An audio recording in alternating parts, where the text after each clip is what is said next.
Chapter 171, Status Changes. Name, Christopher Zelensky. Race, E, Human *. Class, E, Hammer of the Jotner, Legendary. Level 68.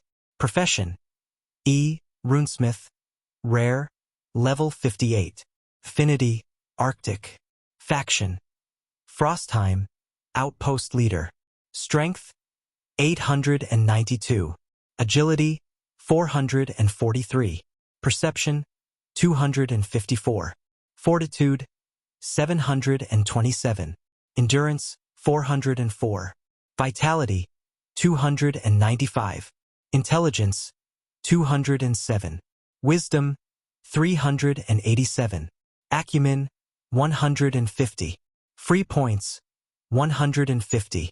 Laws, Lesser Law of Ice, Least Law of Wind. Body stage, Body of Wood, Northern Wind Body. Spirit stage, Anchor Formation. Class skills, Boiler. Profession skills, Boiler. Coins, 0. It was almost nostalgic to look over my status sheet before what we were about to face. A nod to old times when I looked over all I had accomplished in the 3 days between the waves. This was a touch different as it had been far more than 3 days since the last wave, but it felt the same nonetheless. The changes that had happened to the sheet were extensive since our return. Just the stats alone had a massive jump. My strength was nearing 4 digits and my fortitude wasn't far behind it. Even though the levels took longer and longer to climb, they meant more than before. I was receiving 21 points in strength every level in my class alone compared to the 2 at the start. A positive about not having the threat of waves breathing down my neck was I could now spend more time on deciding where to spend my free points. 150 of them had built up and I still wasn't sure where I wanted to spend them all. 100 of them were already accounted for, but the rest were fair game. It wasn't like I had to spend them now, saving them was fine, but it felt wrong to have that much power sitting in limbo. Plus, it was way too many to spend right before a big fight. Adjusting to the change that many stat points would bring took time, and being discombobulated before a fight would cause more harm than going into it 150 stat points less. The multiplicative effects of some of my skills would only make it worse as well. The reason I was stockpiling them was because I had a few problems I wished to address and I had to wait until the right time to do so. 1. My acumen was struggling to keep up. If I spent my entire mana pool right now, it would take over half a day to refill completely. Spending massive amounts of mana to engrave runes throughout the castle and then having to wait hours for it to refill was frustrating. If I made the gap between wisdom and acumen even larger by throwing my free points into wisdom as I had before, it would take even longer for it to refill. Generally, if wisdom and acumen were equal, it took around 3 hours for your mana to refill to full. Things could change that, and not everyone was the same, but that was the rule of thumb we had come up with after getting a large enough sample size. Mages were on the faster end and would sometimes break that rule due to other skills, but it was a good benchmark to use. The mana density of the area you were in mattered as well, obviously, but we already adjusted things to match where we were. If I sat in a mana-gathering formation, that entire timeline would be thrown out the window, but that wasn't the point. While acumen was my lowest stat, it wasn't the only one that needed some love. Over time, we had figured out the different effects stat imbalances could have, and I wished to avoid that issue. Too much strength and not enough fortitude caused you to hurt yourself when exerting that strength. Strength without agility made you uncoordinated and clumsy. Agility without perception made it impossible to see where you were going, and your eyes couldn't keep up with your movements.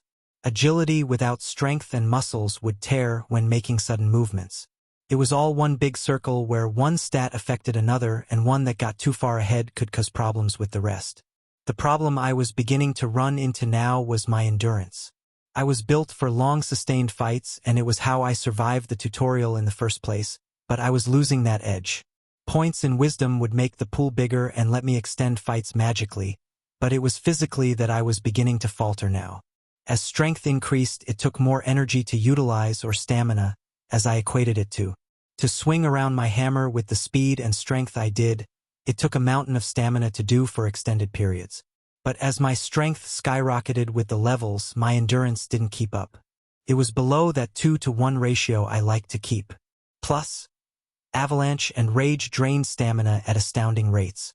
The only reason I suspected my endurance kept up for as long as it did, and I was only feeling it lagging now, was because of my anchor. It bolstered my body and kept me going when I started to flag. It burned spirit to keep my stamina from bottoming out, I suspected. The obvious answer to the problem was to throw more points into endurance, right? The problem with that was it caused a cascading effect. Body of a barbarian took every second point in endurance and applied a point in strength.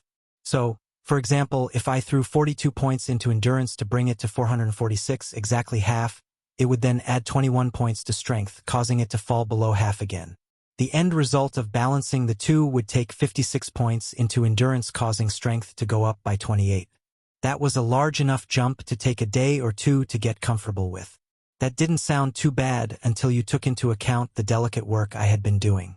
Carving runes throughout the castle, especially the doors, took a tremendous amount of precision, and I wasn't about to alter everything during such a delicate procedure. The fact I would spend days breaking things trying to adjust was only a secondary reason to hold off, if a bit mundane. Now that the castle was finished and I had time to rest, I would have to go through with it, but that would come after what we were facing. Same with using the rest to boost acumen. As much as I didn't think this fight would be threatening, I didn't want to throw myself out of proportion right before it, just in case. The other changes in my status were smaller. My affinity reflected the upgrade I had gone through along with my faction changing. The Zelensky family faction ended with the tutorial, and it had been left empty for a while. It wasn't until we placed our pylon that we could form our new one. While tempted to rename it the same, I refrained from doing so. Faction names were how the rest of the world would refer to us. I would eventually change it from being the same as our city name, but that was a problem for the future. Other than affinity and faction, my new law was added to the list along with my new skills. Besides that, it stayed mostly the same. Coins still being 0 was annoying, but it wasn't worth the cost to transfer them only to give them out in payment. Finished overlooking my status, I closed it to look over the people around me. It was a far cry from the first time we had faced a wave, and it showed in our arrangement. To place the pylon, over 100 people stood to fight. That number had now doubled. Our population steadily rose as the days went on, as people found us and joined, but most of the growth happened after winter ended. Not many were out and about during the heavy snows. Some found us through odd means, professional or class-wise, while others were lucky. Austin's spotty divination skills through Explorer were far from the only divination skills in the world. While our growth was low due to how far out of the way we were, we still grew. One of the main reasons for our growth now caused a comforting presence to be missing, but that was for another time. I didn't wish to get into that right now. Our growing size had other effects, and not all were good, but the one effect I focused on right now was the increasing number of guards. 200 people stood geared for battle, and it filled me with a warm and fuzzy feeling. I knew it was a stretch to say they were directly fighting for me, but it felt the same. They were fighting to defend something I had built, and that felt good. The archers and mages stood elevated along the walls of the castle, while everyone else stood down in front.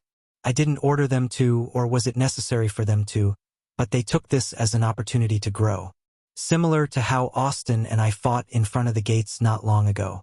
The fact no one had died yet only emboldened people further, and I would eventually have to tamp the enthusiasm down. But it was all right for now. Our pylon was still only at the outpost level, and the waves it sent were enough for people to gain experience without it being a major threat. We would soon upgrade our pylon and things would change. But for now, things were fine.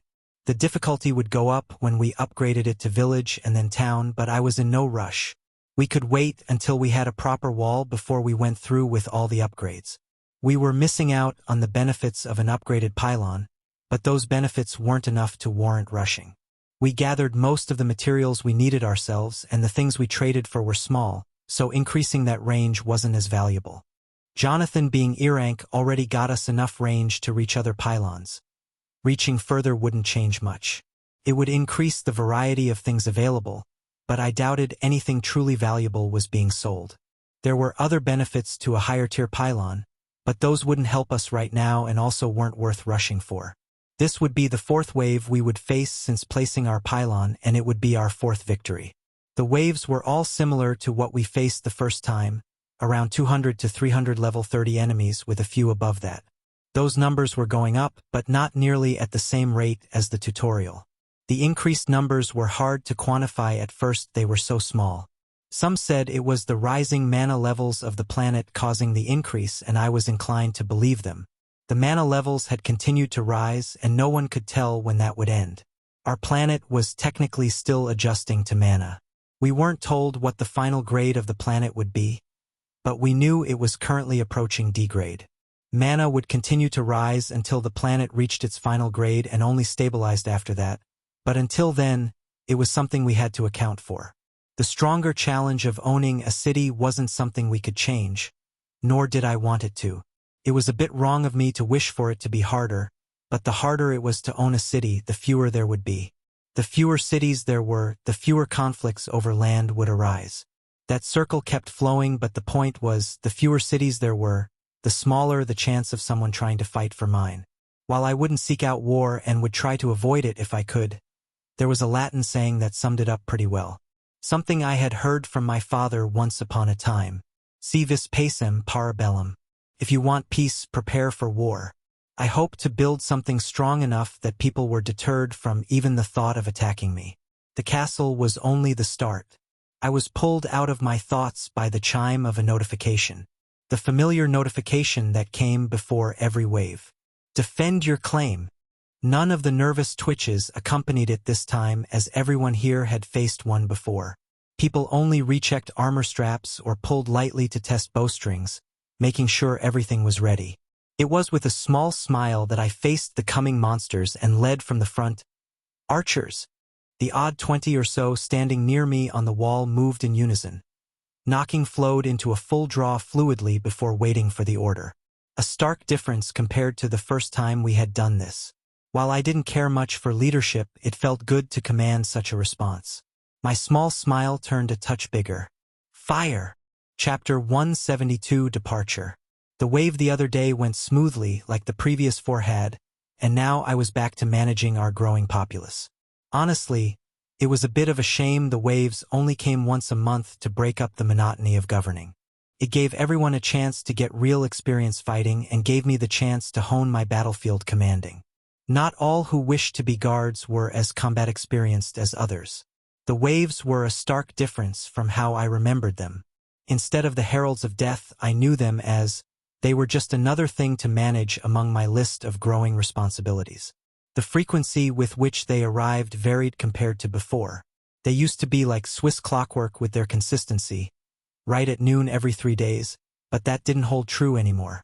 I suppose the regularly scheduled and curated tutorial waves had different requirements to the ones we now faced.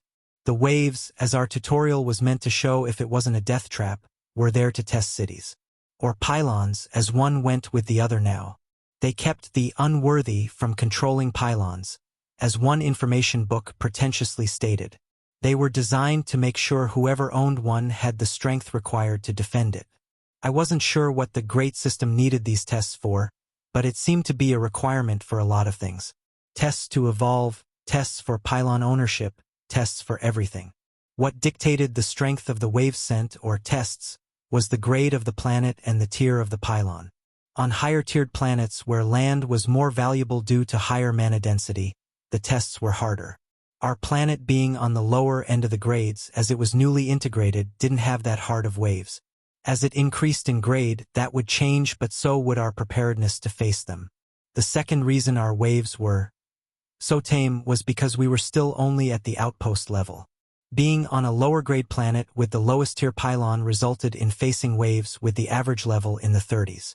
When Tracy detailed the wave they faced when placing their pylon, she said they faced level 20 monsters, which told me the increase was slow but consistent. It was hard to tell with only a few waves as data points, but an increase of 10 levels over 9 months didn't sound all that bad right now. That equated to about a dozen a year. The book where we got most of the information didn't state whether or not owning multiple pylons affected difficulty or not, but that wasn't a big issue for us. I had no desire to own more than one. Maybe adding a few smaller villages if we grew big enough, but I didn't wish for a continent-spanning kingdom. That sounded like way too much work. I would leave the conquering to others, as long as they didn't come for mine. That thought made me wonder if any conflict had already broken out. I knew human-on-human conflict had already. The adventurers and knighthood in my hometown were a testament to that, but I wondered if true war had happened anywhere. It had been a year, maybe it had? Abigail's entrance into my office broke my thoughts away from that. I hesitated to call it an office because that wasn't what it was made for. It was my bedroom first, but transitioned into an office when I needed it during the day. While the outside of the castle was mostly finished and the inside walls were complete, the rooms still lacked furniture or anything to break up the wash of gray stone everywhere. I was one of the few who chose to move in already, as most decided to wait until the furnishings were done. Any messages among the new arrivals? I asked before she had the chance to sit down on my bed. With me occupying the only chair in the room, it was the only other place to sit. The missing presence on the battlefield yesterday was still a sore spot, even though I knew he would leave. After the snow melted and the temperature started to rise, Austin decided it was time. It was hard not to think about how we split ways. The castle was finishing up nicely and it would be complete soon. My mood was high and it felt like nothing could bring it down. Even the small petty infractions some partook in wouldn't sour my mood. Even the melting snow couldn't bring me down, even if others saw that as a good thing. Austin was out talking to a few people before going out on another scouting run. He was packed down heavily with gear, and I suspected this would be a long one this time. He had been essential to getting the lay of the land. He covered ground at a harsh pace and recorded the levels and mana type of everywhere within miles of here. While the map was great, it didn't exactly spell out what every color meant in terms of mana affinity. Guesses were still out on what the teal swallowing up Virginia was. The base four were easy: deep brown for earth, radiant red for fire, ocean blue for water, and a swirling gray for wind. A few others were obvious: whitish purple for lightning, gunmetal gray for metal, a bark-tinted brown for wood, and verdant green for nature. Not to mention my own mana type, the icy blue. He had done good work on recording anything of importance near where we were, and I was glad to have him. His profession made things a lot easier on our more normal scouts. Just when I was thinking of doing something nice for him, he finished talking with his mom and brother, Carrie and Connor, and started walking up to me. He didn't normally need to get my approval to go on scouting trips, so this must be a really long one if he felt the need to inform me before departing. My eyes missed his family's looks of sadness as Austin approached me. "Going out again, man? I think you've seen everything in a 25-mile radius." I joked. Instead of laughing and firing something back, he just looked intently at me. It was then that I noticed what he had packed. Not only was he wearing his armor, his full armor, but he also had both of his spears with him. I had made him a new one after we settled in and planted the pylon that had replaced the one he used from the tutorial. It was much better than his old one, as my skills had improved tremendously between forging the two. He had purchased the materials to make it with his reward points, and it turned out fantastic. Radiant steel, as the system called it, bathed in solar energies and amplified them. Vincent and I both pulled out all the stops in the forge to make it the best we could, and I even learned a new rune just for the project. My runesmithing skills had advanced rapidly after construction broke ground, and they translated well to making weapons. I advanced past only being able to put one rune on a piece of equipment and could now squeeze multiple into them depending on size. Even on a smaller piece like a sword, I could now link a few together. The material had to support it, of course, but it wasn't my lacking skills holding me back anymore. For his spear, I used runes of durability and piercing, along with a more difficult rune of radiance. That rune was much more difficult than the other two and took me a while to get down without messing it up. It was also the one I specifically purchased for him, as I knew it would work well on his weapon. Durability and piercing were no-brainers to put on a spear, but the last one was what made me proud of the piece. Vinny handled the mana infusion as his affinity was closer to solar than mine, but I put a lot of work into forging him the best weapon I could. Vincent's spirit fire was even used and pushed it to an even higher grade. It leaned heavily toward the fire side of solar instead of light, but it still boosted both when the skills were channeled through it. The material used and the rune of radiance helped even it out. Other than his spears, his pack was bursting at the seams, it was so full. It wasn't just a long trip he had planned. It was an indefinite one. That realization caused my good mood to evaporate. Just when I thought nothing could bring me down, the world found a way to prove me wrong. "You're leaving," I said softly as the realization dawned on me. It wasn't even a question, as it was clear to me now. I knew he would eventually depart to see the world, but I hadn't thought it would be so soon. He nodded. "You don't need me anymore. The area is explored thoroughly and the castle is almost finished. My presence here isn't required anymore." "And if I ask you to stay anyway?" I questioned, but it wasn't hopeful. He exhaled audibly and shook his head. I knew what he would say, but I had to ask it anyway. What would I do that I haven't already? Range further and further out. That was true. He had already expanded our range significantly. Tying him here to keep expanding it wasn't the best use of his time.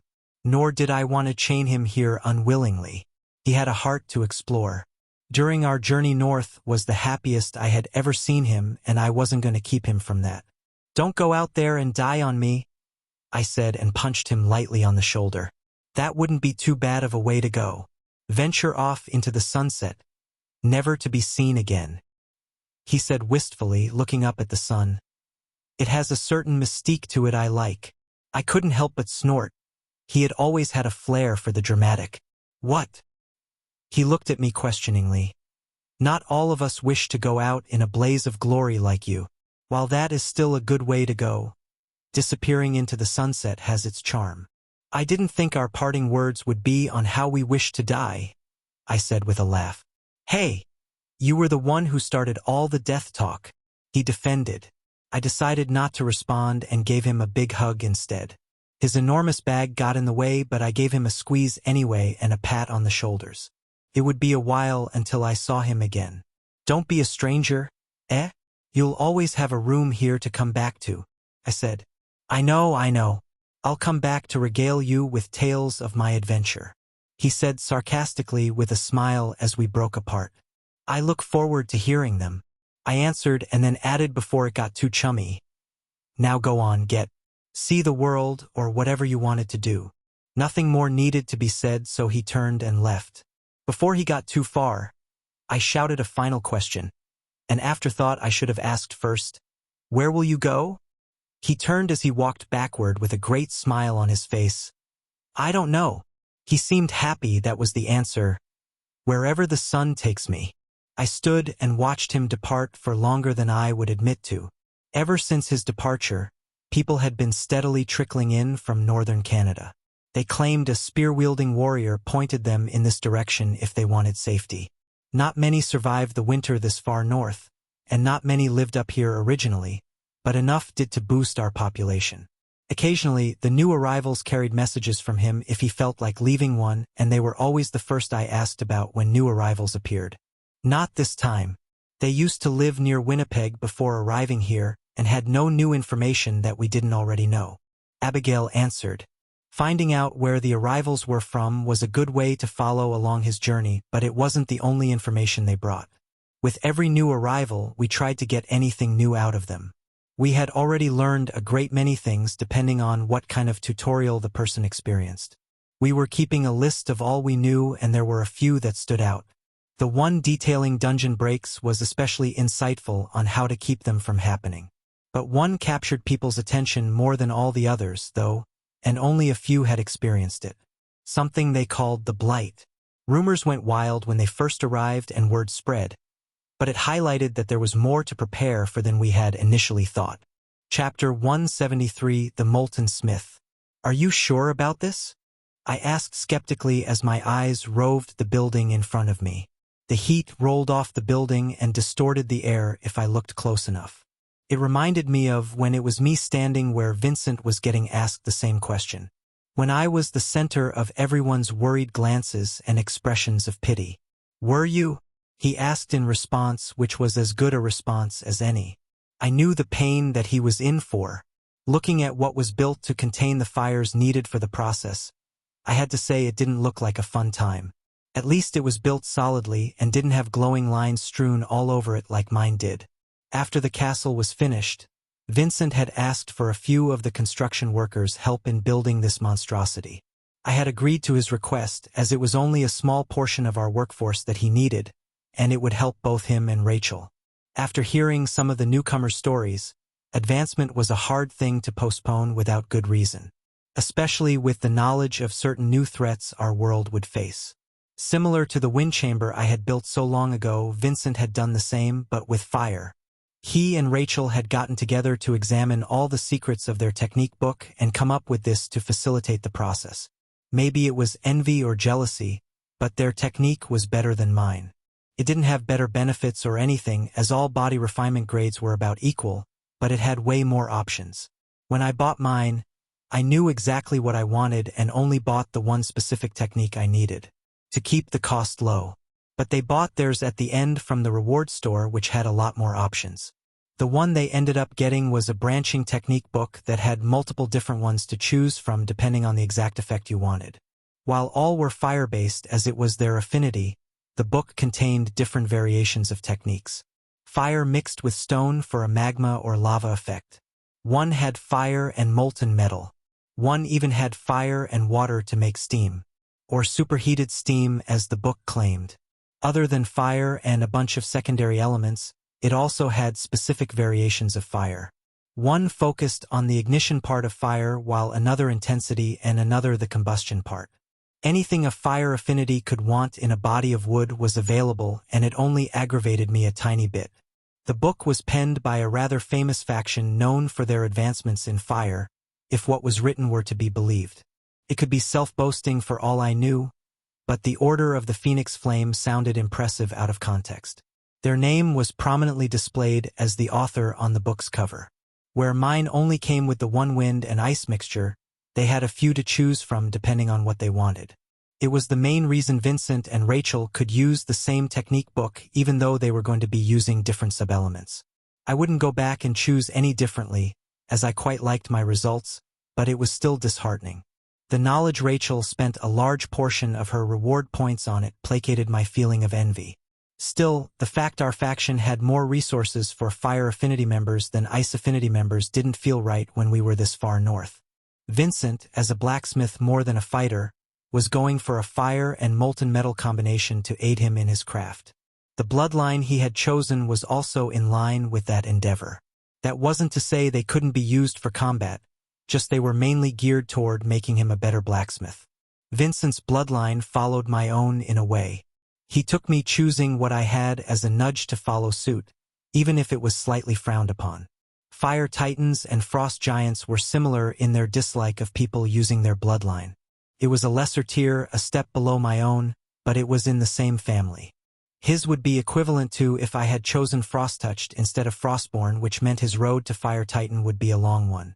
Fire Titans and Dwarves were known as some of the best smiths in the multiverse, and he didn't want to give that up, even if it came with a bit of conflict later. Nor did I blame him, they sounded powerful. He had worked extensively to prepare the room his technique needed, and we now stood overseeing his finished work. A thick stone building with roaring fires contained inside. If the stone wasn't treated to specifically resist heat, they would be glowing from the raging fire and turning liquid as we looked on from what they contained. The building was different than the wind chamber in that it didn't require the extensive formations carved throughout the building. It didn't need runes to create harsh winds or sustain them for multiple days. His fire needed fuel, and a runic structure was needed to facilitate that, but it didn't require the days of studying to make that mine did. When Vinny asked me to do my part, it took me less than a few hours to complete what was needed. The main reason an elaborate formation wasn't needed was because of his spirit fire. It sat in the center of the room and was the source of the fire. Without it, sustaining a flame of the intensity required would take a formation of some kind. But since he had one of the fire affinity as well, all he needed to do was keep it fed and regulated for an extended period, which was a lot easier to do. Spirit fires were ranked in grades, much like everything else, but even the lowest ones we had were enough for body of wood tempers. The grade of the spirit fire determined the maximum intensity it could burn, and it would eventually not be hot enough, but it would get the job done for the first refinement. Other than the runes regulating and keeping the spirit fire fed, there wasn't much to construct. The basin to hold the molten metal wasn't too difficult, and neither was the building surrounding the entire thing. Making sure everything was fire-resistant enough for the intense flames was the hardest part and was something I couldn't help with. Ice and fire did not mix runically. Trying to contain the fire by surrounding it with ice runes was a terrible idea, as we found out when it was initially proposed. Making something fireproof was much different than surrounding it with the opposing element. The two mana types fought each other on contact and would degrade the runic structure quickly enough for it to be visible to the naked eye before ending in one of two ways: the fire overwhelming the ice and the entire thing going up in flames, or the ice overwhelming the fire and the entire thing imploding in frost, receiving a flash freeze. There was a chance for it to end in both canceling each other out, but for that to happen the two energies needed to be present in equal amounts and purities, which was unlikely without strict tolerances. Instead of trying to surround it with ice, the stone making up the room was coated in a ceramic-like material that had been created for that specific purpose. Connor and another alchemist worked with a few builders to make it fireproof enough for the high temperatures it would face. Connor mentioned something about its melting temperature being off the charts. The basin holding the molten metal was coated in the same substance. Describing what was about to happen in simple terms, Vincent was going to walk into a room filled with a burning flame and take a bath in liquid metal. His body would be exposed to both the open spirit flame and burn from the superheated metal. It did not sound like a pleasant experience, but then again, neither was what I went through. I would rather freeze than burn, personally, but I figured that was due to my affinity. Vincent was visibly nervous as we all looked on at the raging fires inside the building, and his wife was barely holding it together as her eyes tracked the dancing tongues of orange. Lucy was on the verge of tears looking at what was about to happen, and I was surprised she was here to watch. I would not want to watch what was about to happen to my significant other, if I had one. Most watched on silently, but Vincent had healers checking him over and getting his baseline metrics, fussing over him like mother hens as Sam made triple sure that all the healers used their assortment of skills. While the chance of death was low, as we were taking all the precautions we could, she did not want to lose another son. We kept the audience small, as this wasn't a process to be broadcasted, but there were still a sizable amount of people to stand witness. At least for the initial plunge, as most weren't going to stay for the entire time it took to complete, me included. My own refinement took over 2 days, and I didn't have the time to spend watching over it. My presence wouldn't add anything to the process anyway. The healers, on the other hand, would be on standby 24/7 until the refinement completed. Then, after a rest and evaluation, Rachel would go through with it. The healers completed their work swiftly and gave a nod signaling their go-ahead. "Well, here goes nothing," he said, trying to lighten the mood. He then stripped down to his skivvies and marched forward stone-faced. The thin material would burn away once inside but would keep him from being naked in front of a crowd. It was hard not to notice the rippling muscles his form now contained. Months of blacksmith work had filled out his form nicely, and he had more than me in that regard. The relationship between muscle size and strength stat was still being explored, but the two did not directly correlate as most expected. If that were the case, I would be a walking hunk of muscle, but I wasn't. I didn't even have the greatest physique of those we knew. Sure, I was tall and bulky, but I wasn't lined with abs or exposed muscles like a bodybuilder. We still weren't sure about the why, but we would find out in time. His back muscles stood out as we walked toward the raging fires, and the width of his shoulders made me impressed. If I didn't know for sure I would beat him in an arm wrestling match, they might have made me feel inferior. His high heat resistance worked to keep any damage at bay long enough for him to enter the building and vanish from sight. If anyone lesser tried to approach, the burns would start way before they stepped foot inside the structure. It wasn't long until grunts of pain were audible. He didn't have the sound of howling winds to drown them out, and his cries were able to be heard.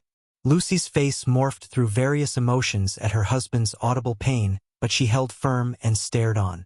Sam did the same, but others cringed at what they heard.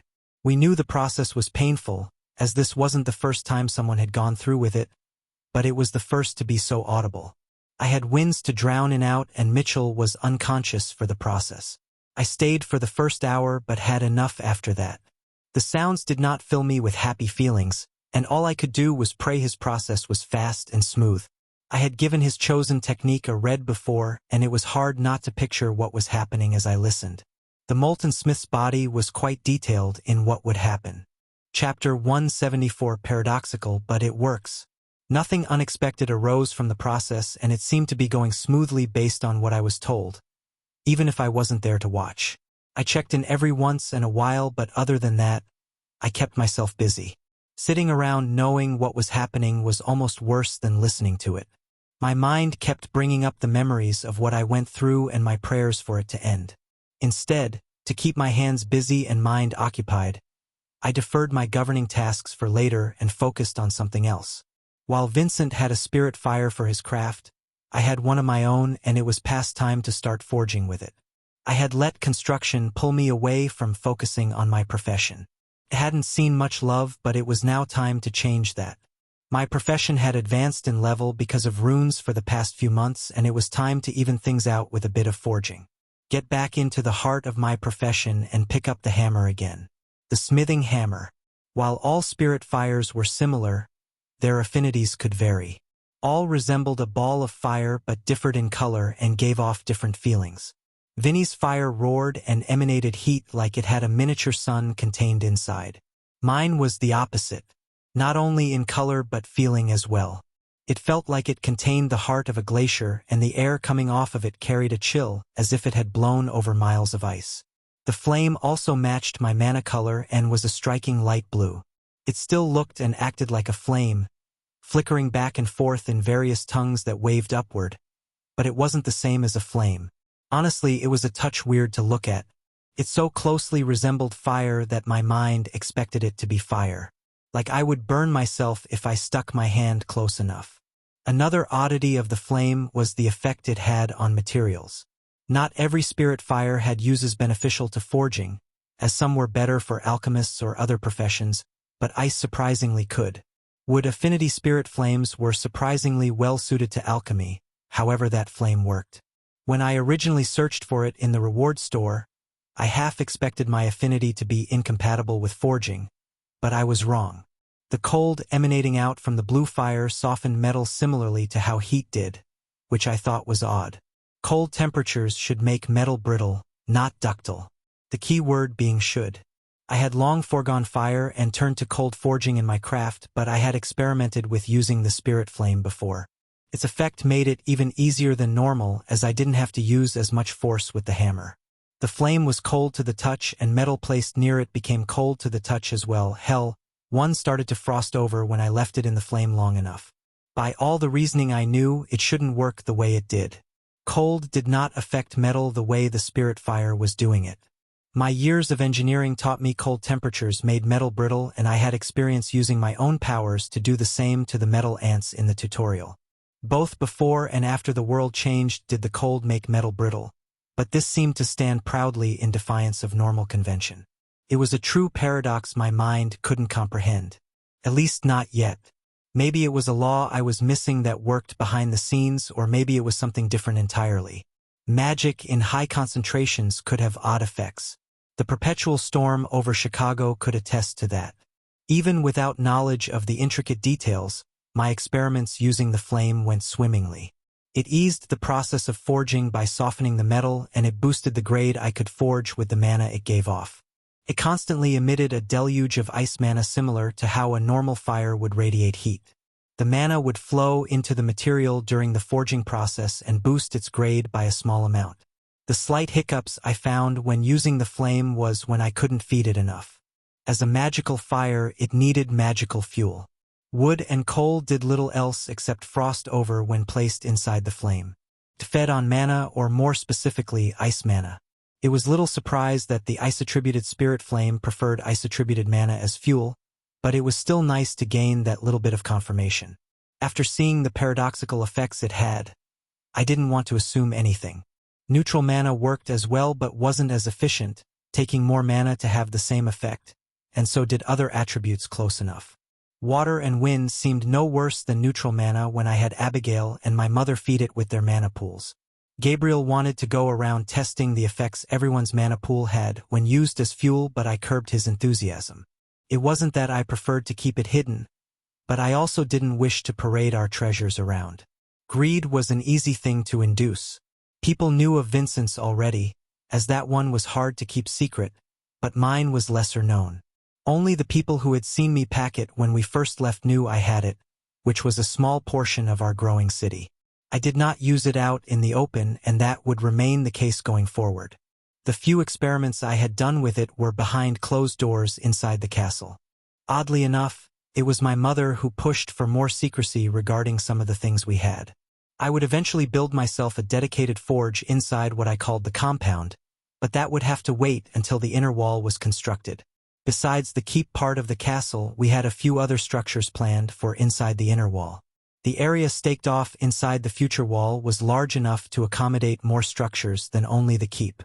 Dedicated craft buildings for some of my family, a forge specifically for me, and quality of life buildings. Those weren't high on our list of priorities, obviously, but that didn't mean we didn't have plans for them. Abigail's city planning was nothing if not thorough. Before my smithy was built, I had to make do with what I had.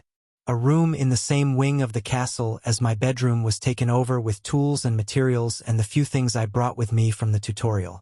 Building something to hold the spurt fire was surprisingly easy and made Vincent insanely jealous when he originally found out. There was no better material to contain ice energies than ice itself. I had crafted a pedestal and forge around the flame made out of ice made by my own hand, and it worked to keep the flame contained easily. The ice mana coming off the flame strengthened the ice surrounding it far better than I ever could. It was a never-ending feedback loop. When I pushed mana into the flame, increasing its intensity, the mana coming off of it increased in turn, strengthening the ice surrounding it further. The reason Vinny was so jealous was because he couldn't do the same. You couldn't build from fire as it had no substance. It wasn't like ice where I could make things with it.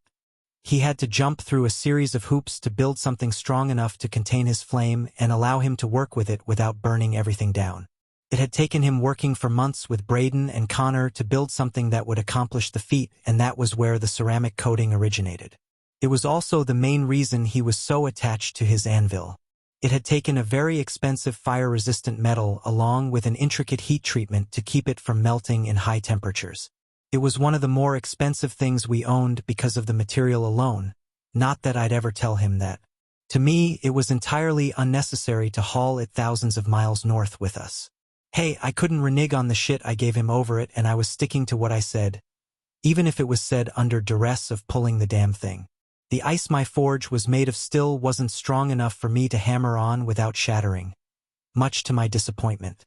While the ice surrounding the fire was extremely strong, the anvil was too far away from the flame to receive the same treatment. With ice failing, I had to resort back to hard metals. I wasn't very attached to my anvil from the tutorial and chose to leave it behind. It wasn't made out of any expensive material or treated differently. My forging didn't create much heat, and any it did, my ice whisked away.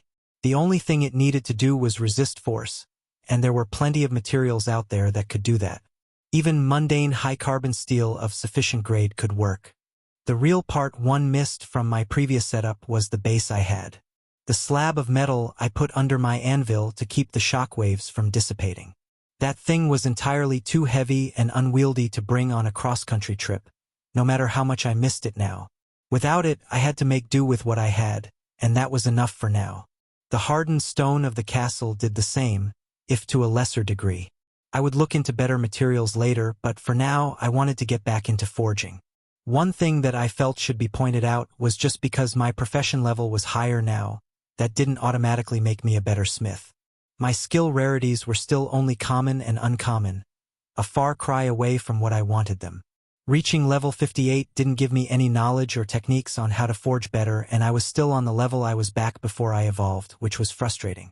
I was even a touch worse as it had been a while since I had last forged. My daily routine stayed the same going forward, as I wasn't going to deviate from it, but I now slipped some forging time in there to keep my skills sharp.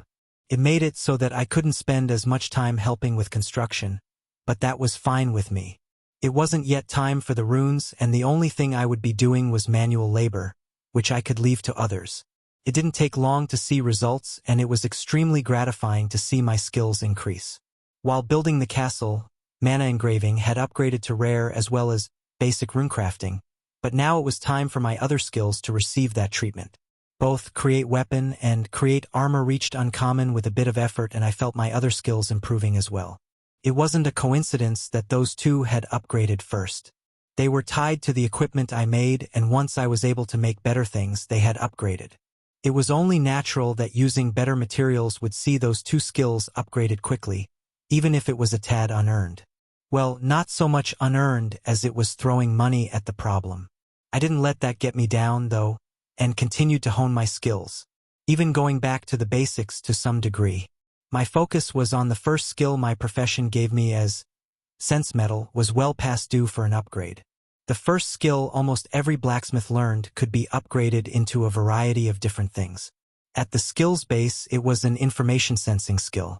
A smith used it to feel the material he was working with and know how it was reacting to his manipulation. The skill wasn't pigeonholed into only sensing metal as the name implied. It would always be able to, as upgrading the skill didn't get rid of its base function, but there were ways to influence what the skill could interpret.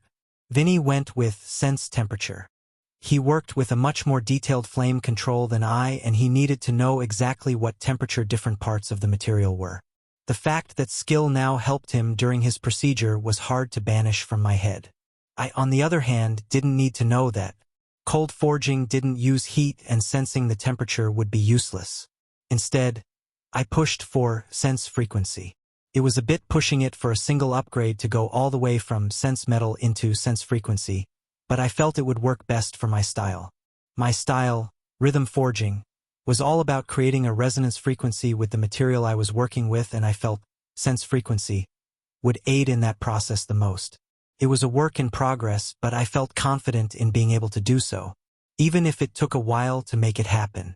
If I could fix sweeping slash, I could manage to do what I envisioned. Chapter 175, Traveling Light. My office was a flurry of activity as everyone seemed to need something right at the same time, and my fun few days of forging were exchanged for managing. At least now Vincent was out of his procedure and was in the process of recovering.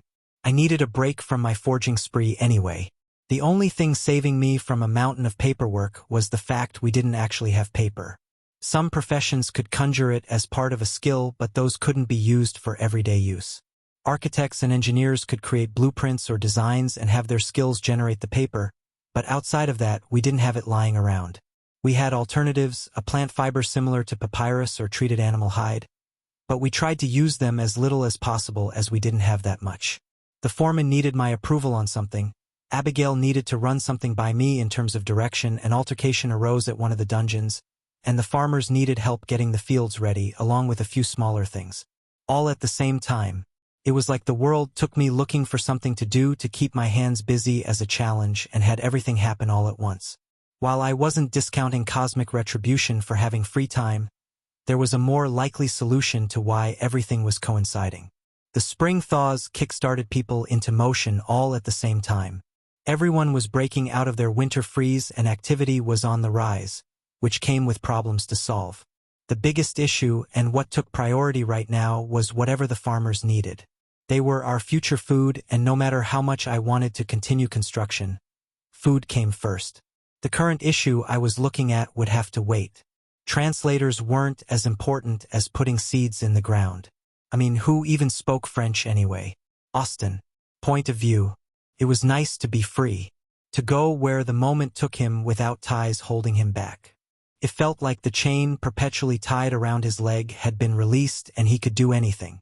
His mind didn't even put flying out of the picture, like even gravity's hold on him had lessened some degree. At first, he didn't really have a destination in mind. He just skipped along like he was out for a leisurely stroll. He was so giddy. He wasn't lying when he told Chris he would go where the sun took him, but his feet found their direction soon enough. During their travels, there were a few times his profession had pinged him. A slight twinge here or a nudge there to go certain directions. Most didn't seem to hold much importance, but one stood out above the rest. The one where he tried to convince Chris to detour to it. He didn't begrudge his cousin for not listening, as Austin knew it was out there in terms of requests, but it was a bummer to be dismissed like that. It almost made him laugh when he realized the path he was on. Southwest could lead to a lot of places, but the odds it wasn't related to the feeling he had when passing Minneapolis was unlikely. He guessed he would find out why he felt the urge, and if it was anything cool, he would rub it in his face next they met. He wasn't bitter about it or anything.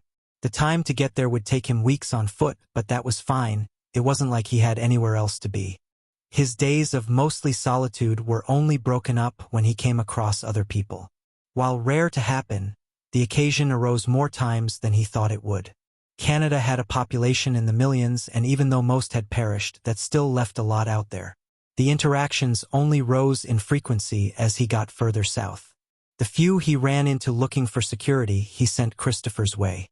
The city was in need of people, and Austin doubted there was a more secure place around. He had seen what Chris did every day to make that so. While some may take his departure as not caring deeply for his family, that was far from the truth. He loved them dearly, but he also knew they would be safe. As much as Christopher liked to play things down, Austin was rather observant when he wanted to be. While he didn't have a spirit anchor himself, he had fought extensively side by side with someone who did. Funnily enough, he wasn't talking about Chris. He had more experience fighting next to Jonathan. He had seen the toll using spiritual energy took on John, and there were multiple times where he ran out during the waves. Without the power Chris brought for the waves, it fell to John to be the vanguard. He was well suited defensively to do what was needed of him, but he didn't have the endless energy Chris seemed to and had run out on multiple occasions, especially during the last few waves. Austin saw the pain it caused him when he ran out and had even spoken to him about it at one point about how it felt. He was familiar with mana deprivation headaches and law migraines when he tried to overdo it, but draining the spirit looked different. Jonathan's response wasn't sugar-coated. It's a bone-deep exhaustion, like your body has no energy and it hurts to even move. Imagine a hydraulic press crushing down on every part of your body. It wasn't hard to gain a picture of what happened from that pleasant description. The headaches of overextending his law or overdrawing his mana were debilitating enough. Austin had trouble imagining fighting through worse, yet both Chris and John did. The reason he felt so confident in leaving his family behind was because of a few reasons. One being, Chris was probably the strongest person he knew, and with him there, Austin's presence wouldn't add much if a fight arose. 2. He saw the care he took in crafting his domain. Chris spent nearly every waking moment overseeing the castle's construction, pouring more resources into it than Austin had ever seen. The rare metals and crystals for the wards alone were worth more than the total amount of reward points he received. Other than the expensive and rare materials, Chris poured his spirit into the stones, saturating them in his power. Austin watched as he pushed his spirit as far as it would go, trying to make the walls that much stronger. Every day he would expend everything in the tank only to wake up and do it again the next. Knowing the exhaustion it caused, Austin couldn't help but respect his dedication. It was a subtle thing, but Austin could feel the difference. The stone had an everlasting quality that they lacked before. Like the blocks themselves projected the sense they would last till the ends of time. At first, he thought it was his imagination. Like he was seeing things just because he had witnessed the sheer amount of energy being pushed into the stone, and his mind made something up rather than believe it did nothing. It wasn't until others started to feel it that he knew it was true. Rachel was the first to feel it, with Gabriel close behind. John claimed to know the whole time, but the feeling was clear. They all claimed that the feeling came from what Chris was doing, but no one said anything about it. To acknowledge it was unnecessary. Instead, they did all they could to help his efforts. Knowing all that Austin did made his decision to leave easier, even if he felt the pangs of loneliness every once in a while. While a part of him wished for a companion to come along for his adventure, he knew what the answer would be if he asked. Christopher and he wanted different things out of life, and that was all right. Where Austin wanted adventure and intrigue, Chris wanted the opposite. The castle was more than just a home to him. It was his flag in the sand. He placed it there as if to say, "Here I stand," and proclaim it to all the world. It would be what he called home for centuries, and he was fine with living a more sedentary life. Rooted in place, if you wish to be poetic. Or, Austin thought with a smirk, frozen in place. Enough about them. Think of what lies ahead. Austin found himself thinking of what he had left behind more often than he cared for. This was supposed to be an adventure, part sightseeing, part action, not bemoaning what he had left behind. As time progressed, the days started to blend together. The forests and plains all looked the same, and it was days of walking to get anywhere exciting. He continued pointing the people he ran into toward Frostheim, even though winter's end sounded cooler. He ran into a few dungeons here or there, but besides that, his adventure was uneventful, which was how an adventure should never be. The whole point was to be eventful. He noticed time slipping by when he bumped into the shores of Lake Superior days before he thought he would. He didn't walk any faster, so he must have lost time along the way. He attributed the quicker trip to his meditations. Ever since he left, the feeling he once had was coming back. When he first returned to Earth, he felt a cresting feeling deep inside his chest. He knew what it was, but he didn't wish to jinx it by saying it aloud, or even thinking it. At the time, it hadn't fully formed even when he tried everything he could to make it so. He didn't hear the question. There wasn't a grasping power looking for something to hold on to. While disappointing, he let the feeling go. Forcing it was no help to anybody. Austin had thought the feeling would come back during their journey. He first felt it while exploring the New World. Why wouldn't it come back while they trekked through most of North America? To his great surprise and sadness, it didn't come back. Not until now. Once he felt it rising again, he spent most of his walking time meditating on it. While others would sit in one place and dive into deep introspection, that never felt right to him. Movement loosened the body and rattled things free in the head. If he wanted to find out his anchor, he needed to jar it loose through movement. His inability to sit still had nothing to do with it. Not at all. As he ruminated on what it could be and went over all the cool phrases in his head, he arrived at the border in no time. Or what used to be the border. It was frustrating he wasn't any closer to an answer, but it took Chris days to come up with his. Patience was never his forte, but he tried his best. He had narrowed it down, though. It had something to do with light, as that thought had the most resonance with his spirit. It being related to his affinity was no surprise, but it did simplify things. Neither Chris's nor John's had anything to do with their affinities. Well, technically John's anchor sounded like what he expected from someone with an earth affinity, but it was different. Like, come on. You have to get through me first, could be the name of a skill that conjured a stone wall, and Austin would believe it. Christopher's came from his idea of a warrior. While Austin enjoyed fights and thought they were fun, he didn't idolize them as his cousin did. No, his would be something cool, he could feel it. Let there be light sounded cool, and so did Then There Was Light. Similar but different. With great humor, he tried the phrases cruel sun and strongest under the sun, but neither came close to any sort of resonance. Not even faintly. His pride was wounded, but he kept trying other things. He did so until his profession started giving him the feeling again. Different than the one in his core, and felt of untapped excitement waiting to be let out. It was hard to ignore the first time he passed through the area, and he had thought of breaking off alone. He didn't go through with it, obviously, but he did think about it. Adjusting his course required zero hesitation, and a smile crept on his face as he marched toward the feeling. He wasn't sure exactly where he was, but he knew he was getting close to the Twin Cities. The feeling was rising with every footfall closer, and it grew as the days passed, which was what made what he ran into all the more aggravating. His path was blocked. A swarm of insects as tall as he was flew this way and that, blocking his path forward. Where was his personal walking blizzard when he needed it? But no, he had to do this the hard way.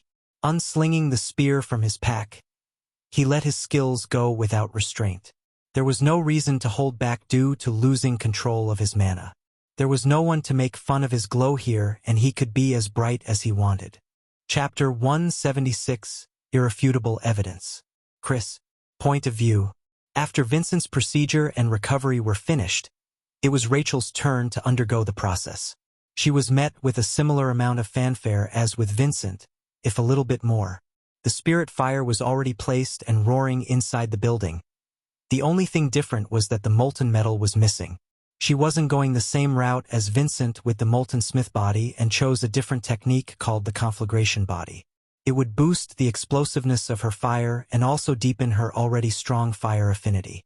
She did say something about eventually upgrading her affinity to something stronger, but unfortunately for her, most of her points from the tutorial were spent on other things. She didn't have enough to buy the things she did plus a treasure to upgrade her affinity. That didn't mean it was impossible, just that it would take a while and wouldn't be as easy as consuming a treasure like I did. With both of them going through the body refining process, it marked a good start to our city's advancement. Not only them, but other people started to take their first steps on the paths of power as well. Some comprehended laws and others did their own versions of body refining. None formed an anchor yet, leaving Jonathan and I the only ones to achieve the feat. All in all, spring kicked off a growth like we hadn't seen. If only it could have stayed that way. Our days of solitude were now over. I shifted in my seat as the time stretched on, waiting for the meeting to start. While it was usually council meetings that would take place in this room, it was arranged for a different reason today.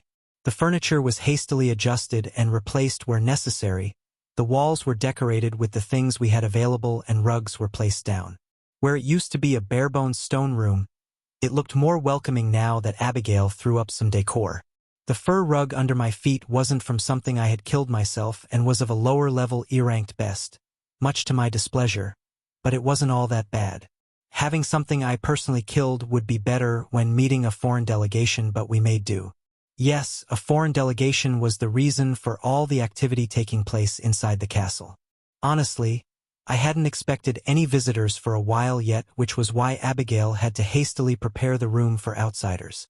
The bare walls and rough stone floor weren't a problem when it was only us going over management issues, but we had to make it presentable for other people. Abigail wanted to dedicate a specific room for meetings like this but had always delayed it until now. It felt silly for that to be something we focused on when there were so many other things on our to-do list. I had thought everyone was busy building backup civilization like we were doing here, expecting it to be at least another year or two before people sent out delegations. I was proven wrong as we received notice from our far-ranging scouts that they spotted a group of people set to arrive soon. While this usually meant refugees or wandering clumps of people, this time it was different. The scouts reported that the group was bearing a flag and all had insignias or patches that matched.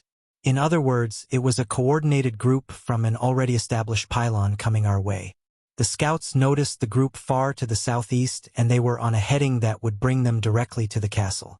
Knowing that, we speculated they had a profession or class that could point them in the direction of a pylon.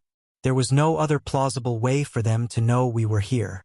While frustrating to know that was even possible, it was better to know now so we could come up with solutions to fix that problem. Professions like those were quickly becoming known as divination professions. While there was a pure divination profession, there were others that were only on the fringes of what people considered divination. Austin's explorer profession was one that I considered on the fringe. A few of his skills could use information he had no knowledge of and point him in certain routes based on that. It wasn't far-fetched to believe a divination-type class or profession pointed this group in our direction because we had a pylon. While hiding my pylon wasn't the problem, it was what other kinds of information that could be obtained through divination I wanted to block. I had no idea what was possible through random and obscure professions, and I wanted a defense against all forms of spying or espionage. Finding an anti-divination formation would be difficult and require a long time to research, but it was best to start that now.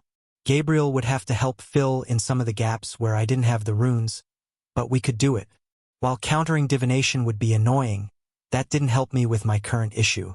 I had people I didn't know coming to my city for unknown reasons. I did not like being in the dark like this. Maybe it's time to start an intelligence department? We don't have many people or resources to dedicate to it, but we can at least get it up and running. Those thoughts were cut off as Abigail entered the room hurriedly and started rushing around to different things. Straightening things that were already straight and fluffing things that were already fluffed. It was easy to tell that this surprise visit had caught her off guard, and she had spent every second after finding out about the group trying to make the room perfect. She claimed she was going for a somewhat utilitarian room with some decor to take the edge off. I wasn't exactly sure what that all meant, but she spent the last hour buzzing around switching things around so the room would fit her vision. The only correction I had made, or rather an addition, was placing my hammer in the corner of the room leaning up against the wall. She wanted to remove the weapon as it sent the wrong message, but I stood firm. We knew from the scouts they carried weapons, but even without visual confirmation, I knew they had them. No one went out into the wild without a weapon. The option to take their weapons before they entered the city was there, but I didn't want to do that. I hadn't done it to the others who had joined us, and I wasn't going to start now. I wouldn't want it done to me, and I would not do it to others. They were taking a risk coming here, and the least I could do was let them keep their protection. If they chose to draw them inside the meeting room, that was what my hammer was for. Most would see it off to the side behind me and think I couldn't get to it in time before they got off an attack. Those people would be wrong. I could pull the weapon to my hand with ice manipulation, faster than they could draw their weapons. Practicing doing so was something I did often, and I had gotten quite good at it. While the link between the weapon and I was still far above me, it helped locate where it was even if I couldn't see it. I practiced the move mostly so that when I lost it in battle or dropped it for whatever reason I could rearm myself quickly. The fact it would work in this new way was an added bonus. The skill also helped pick things up from afar without requiring me to get up, but that wasn't worth mentioning. It wasn't like I used it to be lazy. It was for training reasons. Strictly training. While I waited for the group to arrive, I pictured what everyone else was doing right now. The castle was still under construction and people were outside working on it, and they would undoubtedly see the delegation entering. It wasn't like I was going to keep the meeting secret, but it was slightly annoying to know the group of visitors would see an unfinished structure. Painting the picture of strength was difficult if there was no wall and the building still had scaffolding hanging off of it. My vision of a steadfast stronghold that intimidated people was a long way off, sadly, and our first meeting with an outsider was under less pristine conditions. It wasn't hard to pick up the sounds of footsteps as they neared the meeting room, and I stood to greet my guests. It wouldn't do to be rude before even introducing myself. How courtesy would work going forward was going to be weird, but standing to greet guests was common sense anywhere. Before the door opened, I gave myself a once-over to make sure nothing was out of place. I didn't have a dedicated outfit for the occasion, but I had on the nicest clothes I owned. My tunic and pants were made from E-grade cloth with hems lined with strips of fur from an ear-ranked beast. It was a mixture of warm and cold whereas the temperature started heating up. Full winter fur wasn't necessary anymore. A wide belt, more like a sash, split the two and held minor things I kept on me. My coin pouch and potions were chief among them. My boots were free from dirt and blood as I had cleaned them after my dungeon run in the morning, and I made sure to give them a polish before the meeting. My hair and beard still needed some love, but they were at least groomed, if missing a needed trim. My days were busy and spent doing hard labor. Worrying about my appearance could wait until we were better set up, if at all. My care for that sort of thing fell to the wayside once the world ended, but there were times I had to be put together and look good. My hair was nearing shoulder length by now, and it wasn't even a uniform length anymore. Times where a monster or weapon chopped bits off made it hard to keep it intact. The length caused it to fall on either side of my face, but I tried to keep it pushed back and out of my eyes. The only thing I cringed at while looking over myself was the color of my clothes. We didn't have any dyes or colors to them, which left me in drab tans and browns instead of colorful attire. I didn't get to worry about that long as the door knob sounded, causing me to flatten my tunic and stand straight to meet the group. I already had their descriptions from the scouting group, but I wanted to get a feel for who had come. Aura was a funny thing, and the more I learned about it, the more I liked it. It was a measure of a man. It spoke of who a person was and made it easy to get a picture of who you were dealing with. Reading an aura took skills and experience, but I was working on being able to do so. Gabriel helped, but there was a nuance to it that I couldn't rush. The things you could read from an aura were hard to put into words initially, and people could hide things like I was doing, or trying to do. It was impossible to know whether or not they had better sensing skills than I did hiding skills, but I was doing my best. I usually didn't like to hide my aura as it was uncomfortable to do. I had to pull everything in and stuff it down to keep anything from leaking out, which made doing so feel stuffy. There were times it was beneficial to do so, to remain stealthy mostly so beasts couldn't detect you, but it was also done to hide what you wanted to hide. While the group had over 10 people in total, only 3 were led to the room I was in. While the room would fit all 10, it seemed they were only there for added security during their trip. The 3 who entered were the strongest, though, which probably made them confident in protecting themselves. Even if I could take all 3 on my own. I dismissed that thought before I got overconfident. Even if I knew their levels, it was arrogance to assume I could beat them. They could have ways to falsify what level they were or other esoteric ways around the skill. Knowing their level didn't come from my own skill, identify, as it failed to give anything once again, but from a different person who had a better identification skill. From their report, the 3 who entered were level 61, 63, and 67. Close to what level I was, but still below, and I doubted they had the same rarity class that I did. Still, I wouldn't assume anything, but it was hard to fight the rising confidence I felt. While their levels were near my own, the feeling they gave off was nowhere close. They were even weaker than the aura Jonathan gave off, and he was a defensive expert. That didn't mean Jonathan was weak, only that he didn't feel as threatening to me because of his defensive focus. While they might have been hiding the rest like I was, I doubted it. They gave off no other indication of being strong. The first in the room was a taller gentleman who stood just over 6 feet, and he wore what I expected from a guard. He wasn't fitted in heavy plate, as they most likely traveled a long way, but what he had approached half plate. It had enough metal reinforcement to come close to heavy armor, but not enough to push it over the edge. It was obvious he was a warrior without even eyeing the 2-handed sword on his back.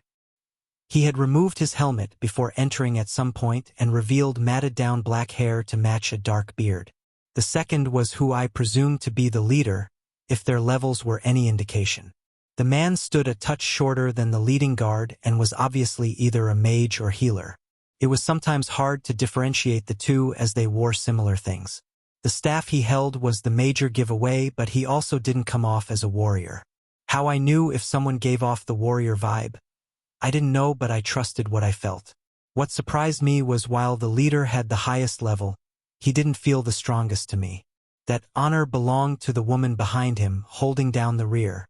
Her eyes swept over the room with an experienced grace, going over everything before dismissing it. Her vision lingered on my hammer for a beat longer than normal, but she moved on to finish surveying the room. The bow strapped to her back had runes carved along its length, and the wood it was made of was high grade. I wasn't sure how high grade without getting my hands on it, but I doubted it wasn't at least a rare weapon. Which stood out because they were difficult to make. Vinny and I working together could make rare weapons, but they took costly materials and a lot of work to push it that far. Even though the woman was clearly a ranger, she came off as a powerful warrior to my senses. While I observed them, they did the same to me. It wasn't hard to see their eyes give me a once-over, but it was hard to tell what they were feeling. Nothing showed on their face, and they kept their expressions neutral. Before the meeting, Abigail tried to coach me on what to say and what not to say, but most of it was superficial. I didn't care to play the games, so I didn't. As we stared at each other, the leader took it in stride and didn't hesitate to introduce himself before doing the same for his 2 associates. They came to my home, they should be the ones to introduce themselves first. Hello. My name is Carson Trellium, and the 2 next to me are Noah Daniels and Victoria Franklin. Pleased to make your acquaintance. He gestured to the man and woman respectfully before putting his hand out for a handshake. Christopher Zelensky. I answered while taking his hand in mine. The handshake wasn't very firm, but it was solid enough to not be soft. A border he was treading closer to than I would have. After introductions, we all sat around the table that was prepared. Their 3 chairs stood opposite my own at the 2 ends, and I was the one to ask a question first. It was on my mind, and I wanted an answer to it before we moved on to anything else. How did you know we were here? I asked. For some reason, everyone assumed I was Canadian when meeting me, and my American accent threw people when I spoke for the first time. But they didn't show anything to suggest they were surprised. That was due to a member of our city, actually, and I'm not certain of the specifics if I'm being honest with you, but she can tell where a pylon has been planted and pointed us in the right direction. The leader, Carson, answered, confirming our suspicions. That's so cheating. That would be a great ability to have so we could map out all the pylons near us. Before I went too deep into the benefits of having such an ability, I asked the million-dollar question. Why are you here? After asking for the reason for their arrival, I got ready to pull on my hammer. If they were here for a fight, I was ready. Before we get into that, am I right to assume you are the owner of the pylon here? He asked.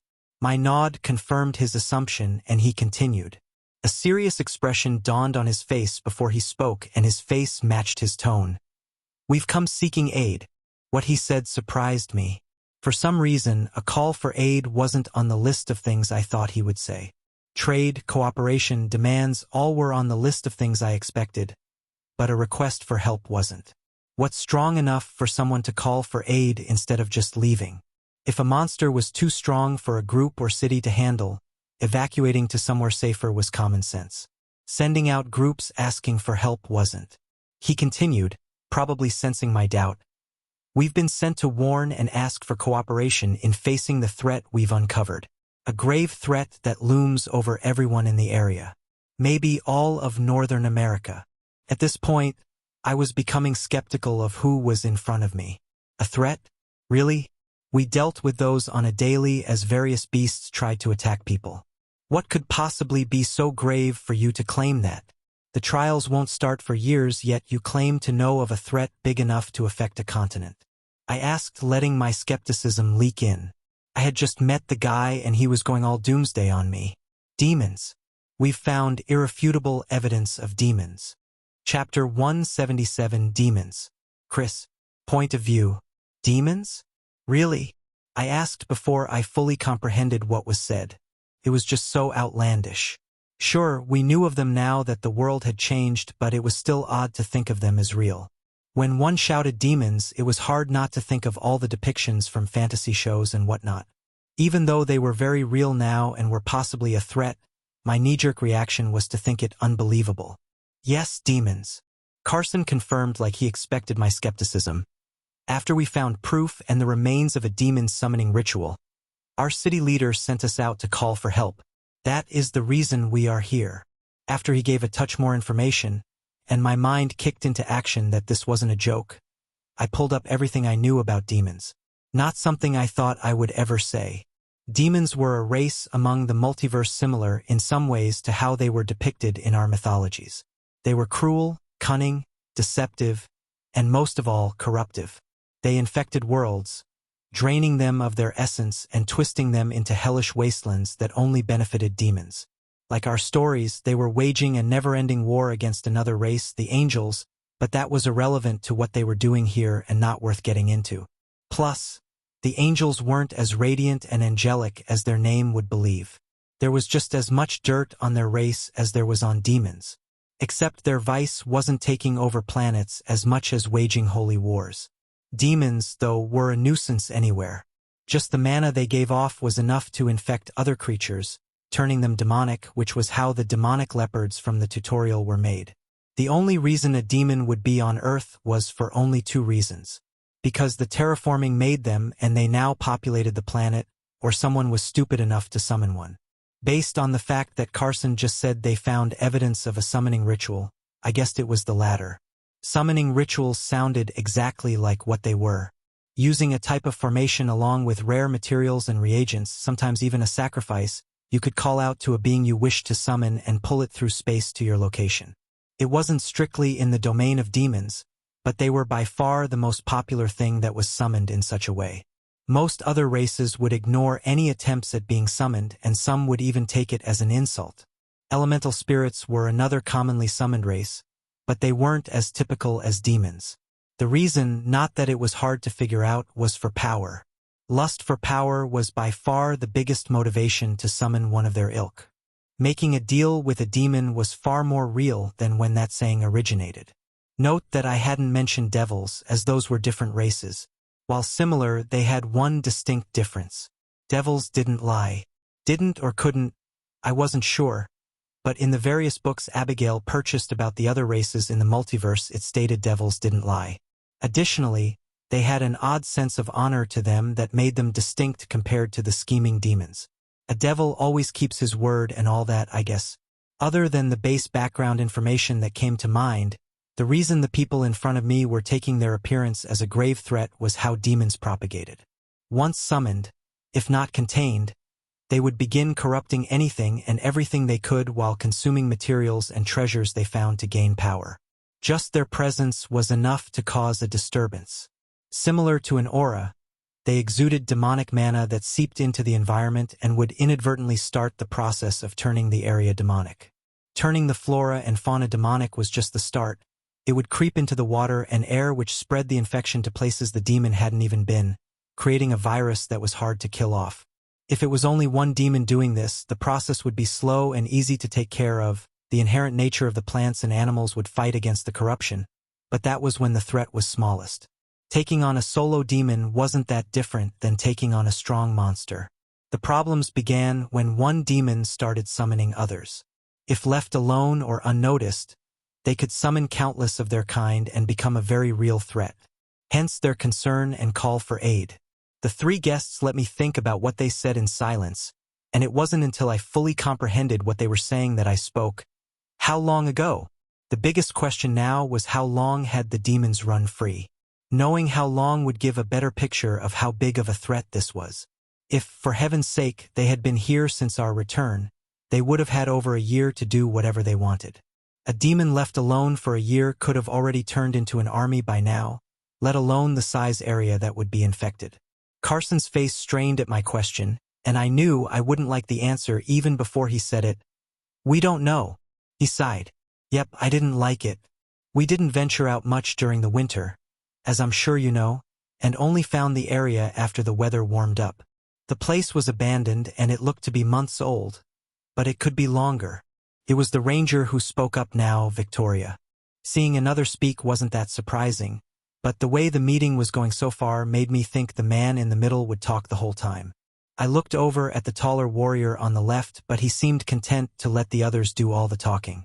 Before I derailed the conversation further with more questions about the type and level of the demon summoned, if they even knew, I decided to take a step back and cover the basics first.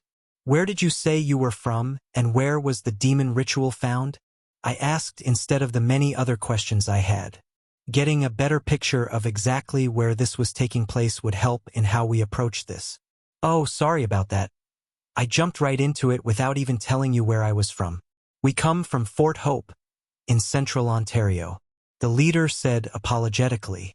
Fort Hope was a touch on the nose, but I didn't say anything. For all I knew, it was the name of the city before the world changed, and they just kept it, however unlikely that was. Instead of focusing on the cheesy name, I pictured where on the map he came from. My Canadian geography wasn't the best, but it was getting better now that I was up here.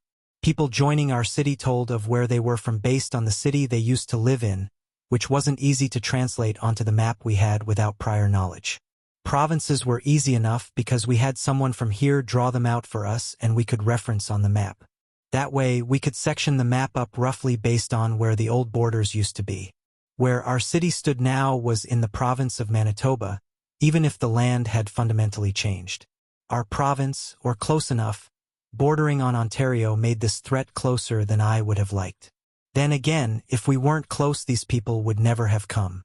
Those names would eventually change, but it was all we had to identify places on the map. Until cities became large enough and recognizable, the best way to refer to places was by their old descriptions. I was actually curious to see how long it would take for that to change. Depending on where exactly their pylon was, it was around a month's travel on foot to get here if you were moving with a purpose. On horse at speed, it was half that. As I pictured the map in my head, Carson continued, "We found the ritual circle a 2-day ride southeast from our city. Southeast from their city was the opposite direction from where Frostheim was in comparison. While it put their pylon between us and the threat, it wasn't that heart-lifting to know given that they were calling for help. If they knew they needed help, then they weren't confident in facing the threat alone. While demons were mostly bad and were a plague to be stamped out, they did carry one good thing with them. They were hordes of essence. Their ability to summon others of their kind brought in essence from other planets and supplemented ours. Usually, the amount of essence a planet produced was fixed. The planet's core only created so much, which caused every living thing to share what was available. It was transferred between beings as things died or were eaten, but the overall amount was set. Or, the influx was set as the total amount was always rising. There were some caveats to that, such as the system taking some to facilitate the transfers and its fee for various things. There was some loss when using it to enhance yourself, but ultimately it was lost when people left. If a being spent years on a planet sucking up the essence, and then left, that lost essence would go with them. It wasn't a huge deal as the essence the person had was locked, in a way, but if enough people did it, the planet would never grow, and if done too much, it would actually deteriorate. But with every downside, there was an upside. The opposite of taking essence and leaving the planet was gathering essence elsewhere and bringing it here, which was what the demons did. These creatures were filled with essence from either their home world or wherever they were coming from, and when they were killed here, that essence would then transfer to whoever killed it. It was even better than a dungeon in terms of increasing level, as when there was one demon, there were hordes of them. Plus, there was only so much essence that could be gained from a dungeon every day. Demons didn't have limits on how many levels you could gain. Well, besides killing them all. A faction or city that learned about a demon infestation would usually keep it to themselves to make sure they were the only ones to gain from such a thing, but if they learned it was beyond them, that was when they reached out. It went from a massive boon to a grave threat depending on whether or not the faction could capitalize on it. Without knowing the exact levels and number of the demons, I wasn't even sure my faction could handle it. How many other cities did you reach out to? After finding out where they were from, I probed for more information. While our scouting was good around where we were, outside of that was still scarce. Hell, we didn't even know there was a pylon in central Ontario. Knowing that, I attempted to find out if there were any other cities in the area. A genuine question with a deeper probing nature. Not enough, I'm afraid. The only other pylon we know of is to the south, roughly the same distance as it was to get here. He answered, only 3 pylons? That seemed far too low for the area. Some major Canadian cities were closer than ours. What of Toronto or Ottawa, your capital? I asked. Toronto was a big city, and it was hard to imagine a pylon not appearing there. Millions of people lived there. Ottawa was smaller, but still had over 1 million residents from what I remembered. As soon as I asked, the three's expressions changed. Looks cast down along with a somber note that spoke of tragedy. It seemed something bad happened, and I just stuck my foot in my mouth. You don't know? Carson asked softly. I shook my head in response, and, luckily, he went on without me having to ask. Toronto's gone. Where it once stood is all water now. Oh, I see. When we first returned and I was looking over the changes on the map, the Great Lakes had changed dramatically. Not only did the land grow, but the lakes did as well. Where land used to connect Michigan and Canada, it was all water now, and there were a few other places where the lakes extended outward from their previous borders. It seemed Toronto was one of those places the new lake swallowed up.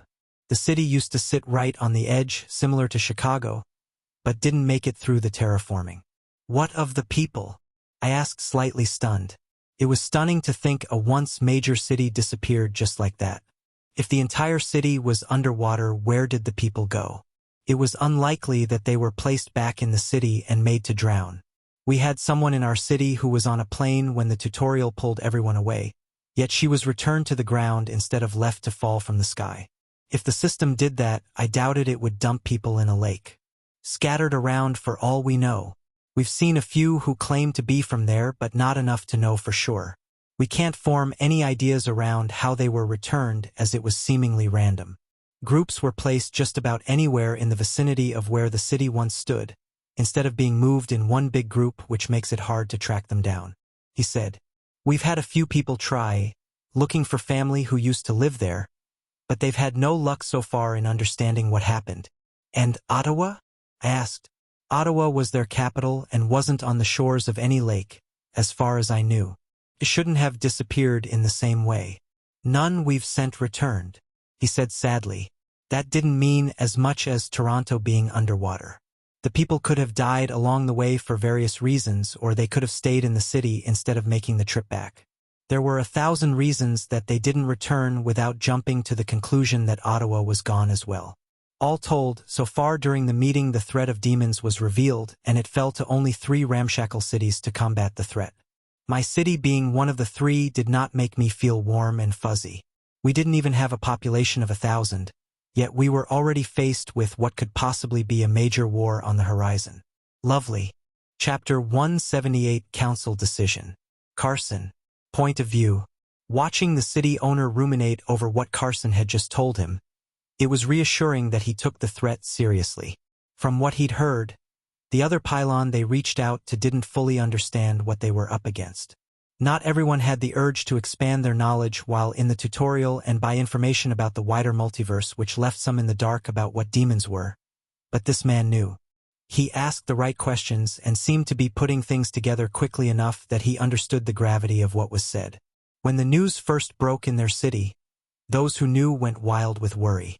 Those who didn't know what demons were quickly came to understand and join in on everyone's worry. Thankfully, Ashton, the city lord, knew the threat the demons posed and swiftly sent out groups to ask for help, if there were any out there. Carolyn could locate pylons using her profession, but that didn't mean they would be inclined to help. At first, when she initially pointed in this direction, he thought she was joking.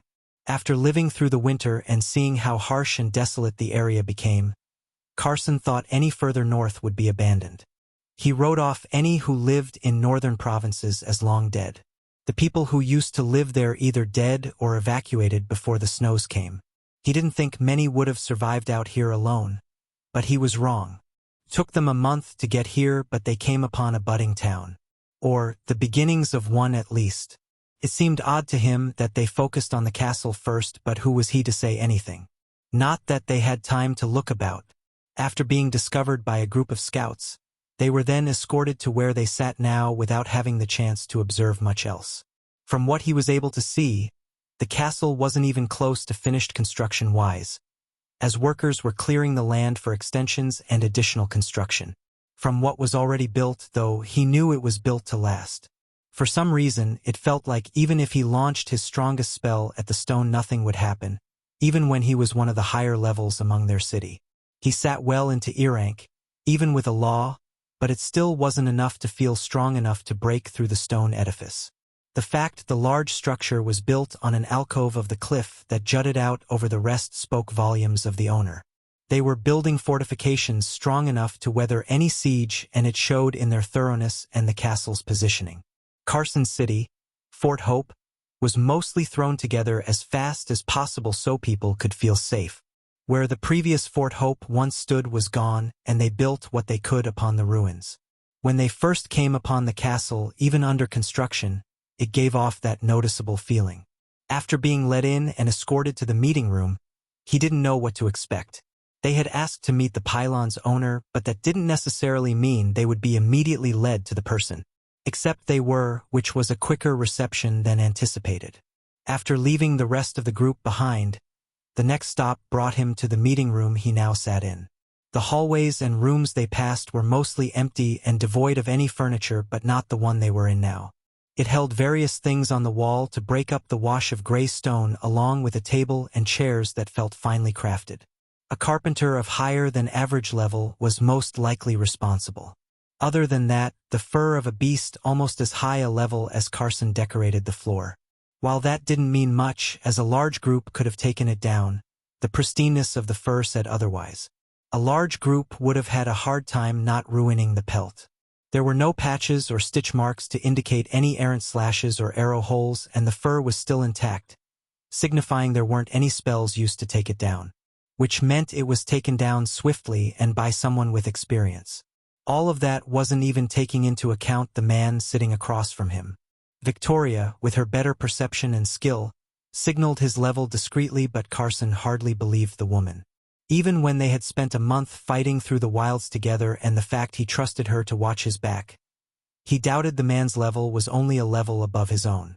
The faint feeling on the back of his neck impressing upon him that he stood before someone strong meant he had to be much higher level than himself, which made the idea the man was only level 68 laughable.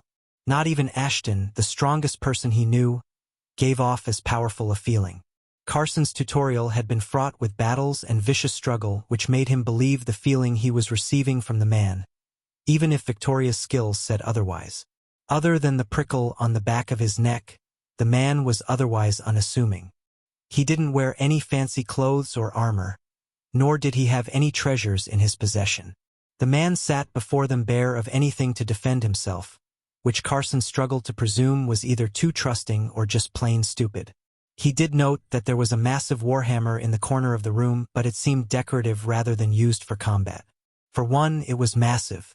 The shaft alone was nearly 6 feet in length, and the head of the weapon was entirely too big to be effective. Secondly, it was made of ice. What kind of blunt weapon would use something as brittle as ice as the material? Sure, they had a few ice affinity warriors and mages in their city, but none of them used it as a hammer. One warrior crafted it into swords while the rest fought with normal metal. The mages didn't use weapons, so they didn't count. Knowing that, Carson assumed the weapon was decorative, but they hadn't hung it up on the wall yet for whatever reason. He did notice it gave off an odd effect with the cascading frost coming off the weapon, but that didn't change his mind. Seeing the man was weaponless, he did keep an eye out for any concealed weapons, but he couldn't spot any, and neither could his two companions. They had come up with different ways to signal each other about certain things, and neither had given the signal for weapon. While the clothes looked comfortable and the craftsmanship was well made, they didn't seem very strong. Not that he assumed they would be. His mind was just trying to come up with reasons for why the man would appear defenseless. Having his clothes be strong armor was just one of the more fanciful things he had come up with and then dismissed. Before he could think of anything else, the man was finished deliberating on the news given to him. "Thank you for bringing this to me. I will need time to deliberate on this before agreeing to anything. You are welcome to stay in the rooms provided while you await my answer." While the answer was disappointing, it wasn't unexpected. It was the diplomatic answer to put off agreeing to anything before discussing it amongst themselves. It was upsetting that there wasn't immediate agreement to help, but Carson couldn't do anything about that. He could only hope this visit turned out to be fruitful. If he came back empty-handed, he wasn't sure what would happen. Chris. Point of view. After the three got up and left, I called in our council who were waiting nearby. It wasn't a surprise that we would have to discuss whatever the newcomers had to say, and they were waiting for the meeting to finish up. We could have all been in the room together, but it wasn't prepared for that many people and would be awkward. Everyone shuffled in quickly after the three were returned to the rest of their group, and I wasted no time filling them in on the details. As soon as demons were mentioned, everyone knew this was serious. This wasn't a diplomatic group, nor was it here for trade. It came bearing a threat to the area. Worry arose, but I was glad that panic did not. It was good to worry, as we weren't sure the extent of the threat right now, and worry was a fine emotion to feel, but panic was not. Panic helped no one and would only delay the process of figuring out what we were going to do. Abigail listed off an even more extensive description of demons than I remembered from reading about them, and it did not spell good news. With everyone up to speed and knowledgeable on the subject, ideas started flowing. While I wasn't sure the extent of what kind of help we would send, I knew at least some would be sent. It sounded wrong to say, but this was a perfect opportunity for me. I wasn't growing slowly in levels, but nor was I growing fast. The newcomer bearing the news was within a level of me, and that was discouraging. If he was close, others were no doubt ahead. I wasn't chasing the title of highest level in the world, but I didn't want to be left behind either. I knew some would take wild risks to gain in power faster than I was, and this was an opportunity to do the same. Yes, it was a wild risk, but I felt the rewards were worth it. Plus, it was a threat we couldn't ignore. There were people who the demons had to go through to get to us, but that didn't mean we were safe. If the people in this Fort Hope fell, we would be next. Or the pylon to the south they mentioned, but we would be soon after. It was better to fight it now with help than wait and stand alone. The demons were close enough in vicinity that we couldn't leave them for someone else to deal with. If even one got away, the threat would never be over. For some, that was a good thing. A faction with deep roots might even keep a few demons sequestered away for just that reason, but we were not that kind of faction. We were just getting on our feet and had just started to grow. We couldn't afford to have demons running amok in the area around us, no matter how many levels they would bring. The only question was, how many people would be going with me? The few guards who spent the travel here on watch and patrol had transitioned well into city guards if they chose to. They helped during the monthly waves, and they actively sought to improve themselves in the dungeon. While they weren't technically a force I could call on, not yet at least, I doubted they would deny me if they knew the same information I now did. The reason I hadn't made a more formal group or created official guards was because the construction was still underway.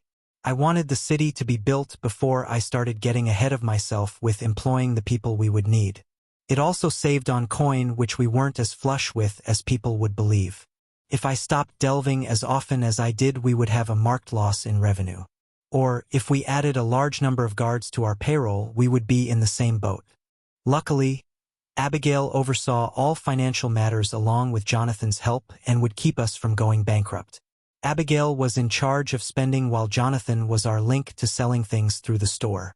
The two combined had knowledge of every way we made and spent money, which was perfect for them to be in charge of all the financials. We would eventually have to branch out and appoint a treasurer of some sort to take over, but that was a future problem. Additionally, I didn't know anyone I trusted to take the job, and I wasn't going to hire some random person to be in charge of our books. When it became a problem and Abigail started getting swamped with all her responsibilities, then we would have to bite the bullet. The percentage of our population who participated in the monthly waves was around 30%. We had around 800 people living here now thanks to Austin, and over 200 chose to fight every month. A good percentage in my opinion, but I wasn't sure 200 would be enough. With months of time to run free, there could be thousands of demons by now. I was confident in my strength, but I wasn't enough to make sure none got away. That exact point was brought up and what we were discussing now. Sending 200 won't be enough. What if one gets away? Then this whole thing starts over and we're back to square one. Abigail commented. We have this other city to help. This Fort Hope or whatever it's called. It sounds like they have more people than we do already. If we take into account the amount of people they send, it could be enough. Sam pointed out. We cannot rely on them to stamp out the threat. The fact they're here in the first place shows they aren't strong enough. Hal said. How do you suggest we get more volunteers then? I cut in with a question. At my comment, the discussion died down before falling silent. It wasn't until a second later that Abigail spoke. Volunteers? She asked questioningly. Yes, volunteers. I will not drag the unwilling into a fight they don't want. If any go at all, it will be because they choose to, I said firmly. I had assumed we were on the same page about that, but apparently I was mistaken. What if they don't understand the threat demons possess and choose not to go? Hal asked. Then I suggest you impress upon them the severity of what we face. If they are uninformed about demons, inform them. I think informing them should get us a good number who choose to go, I said. Won't that cause widespread panic? We can't just come out and say there's an army of demons we have to go fight and not expect people to panic. My mother asked. Are you suggesting we don't tell them? Vinny chimed in. It was rare for him to speak unless directly asked, but he did now. People are stronger than you think. I've trained with them more than any of you and I know they are resilient. You don't go through what everyone did without becoming so. Informing them won't be as bad as you imagine, Jonathan said. Jonathan was a new addition now that Austin was gone, but it was good he was here. As he said, he spent the most time with the guards out training and knew them best. The discussion was passed around a few more minutes, but it was settled not long after. We would be telling them what we knew and asking for volunteers to go fight. Vinny even agreed to make weapons and armor for the few who volunteered and didn't already have them. Most already did, either from having them before joining us or buying them afterward, but a few didn't. Those were mainly the ones who chose not to fight, but we predicted a few of those would flip and decide to go when told of what we faced. I wasn't hopeful that number would be high, but I at least expected a few. Everything was settled and we had our course of action, but I caught a stray bullet at the end of the meeting that I should have seen coming. It was as everyone was getting up that they all looked at me. Ah fuck, they want me to announce it. Chapter 179, Hope for Aid. The announcement went over about as well as predicted. Worry and panic bubbled up, but nothing crazy happened, which was good. I wouldn't go far as to say people took it in stride, but it wasn't as big a blow as some might have thought. Jonathan was right in that regard. It was sad to say that people were used to this, but most in our city spent nearly a year surviving on their own in the wilderness. They had a toughness to them that kept them alive, which meant they didn't immediately freak out when hearing of a threat. Add surviving the tutorial to that, and we were a resilient bunch. One thing we didn't think of in our meeting, and we really should have, was one of the first questions raised. I tried to keep everyone's names straight, as that was good practice, but it was getting harder as more people showed up. Knowing the names of the 200 who joined us while traveling was easier, as there were fewer people and they joined spaced out. But now, with more than 4 times as many people, that practice was falling behind and I wasn't able to know the person who asked the question. Who will fight the waves if we all leave? It was a good question and needed an answer, one I wished we had discussed before, but I improvised one as best I could. It wasn't like I was uninformed about the power of the waves or the manpower it took to fight it, but a little more thought would have been nice to put behind something so important. All told, I answered like I had it prepared. Considering the strength of the waves and the castle being mostly built, not many will need to stay behind. We've already spoken about who that will be, so you don't need to worry about leaving our home defenseless. We built them strong for this reason. Now all we have to do is stand atop them. Saying that we needed to face the bigger threat wasn't necessary. Everyone knew which was more important. It was nice to have this occur after the castle was mostly built, as we wouldn't have to leave as many people behind. The stone was tall and thick. Even the non-fighters would be able to stand atop it and repel the waves easily enough. Not that I would plan for that. Just like I wasn't going to force people to go fight demons unwillingly, I wasn't going to force people to fight here unwillingly. My initial thoughts were to have Abigail and Jonathan stay behind out of our group, leaving the rest of my family to come with me, if they chose to. The idea to call upon Austin was brought up, but I shot it down. He had just left, and we weren't so helpless to call him back so soon. We did decide to inform him, though, as he might come across demons on his travels, and it was better for him to be informed of the threat. In the letter we drafted to send, I impressed upon him to not come back and that we had it in hand, but ultimately, it was his decision to do so or not. I figured not many in the world chose to be messengers, or similar enough to serve the same purpose, but we did have one in our city. And I didn't even have to persuade him like the miners. He used to be a mailman before the world ended, and he was fine picking it back up again as his profession. The skills it gave weren't groundbreaking as he was still below E rank, but he had enough levels to make him efficient. Slightly faster travel when en route with a parcel, less stamina drain on the road, weather and environmental effects were diminished if they were harmful, things a messenger would need to carry out their job. Luckily, knowing where Austin was could be easily determined. Asking the last group to arrive where they last came from was a good enough head start. The messenger would be able to go from there. One of his skills would guide him toward the intended recipient if he was close enough and had met them before. But for who would stay, that wasn't hard to determine. Abigail was essential to the budding city, and I wasn't going to tear her away from that. Plus, she wasn't as helpless as initially believed. While she started out as a pure healer, circumstance drove her into a more hybrid build. It was hard not to with her experiences.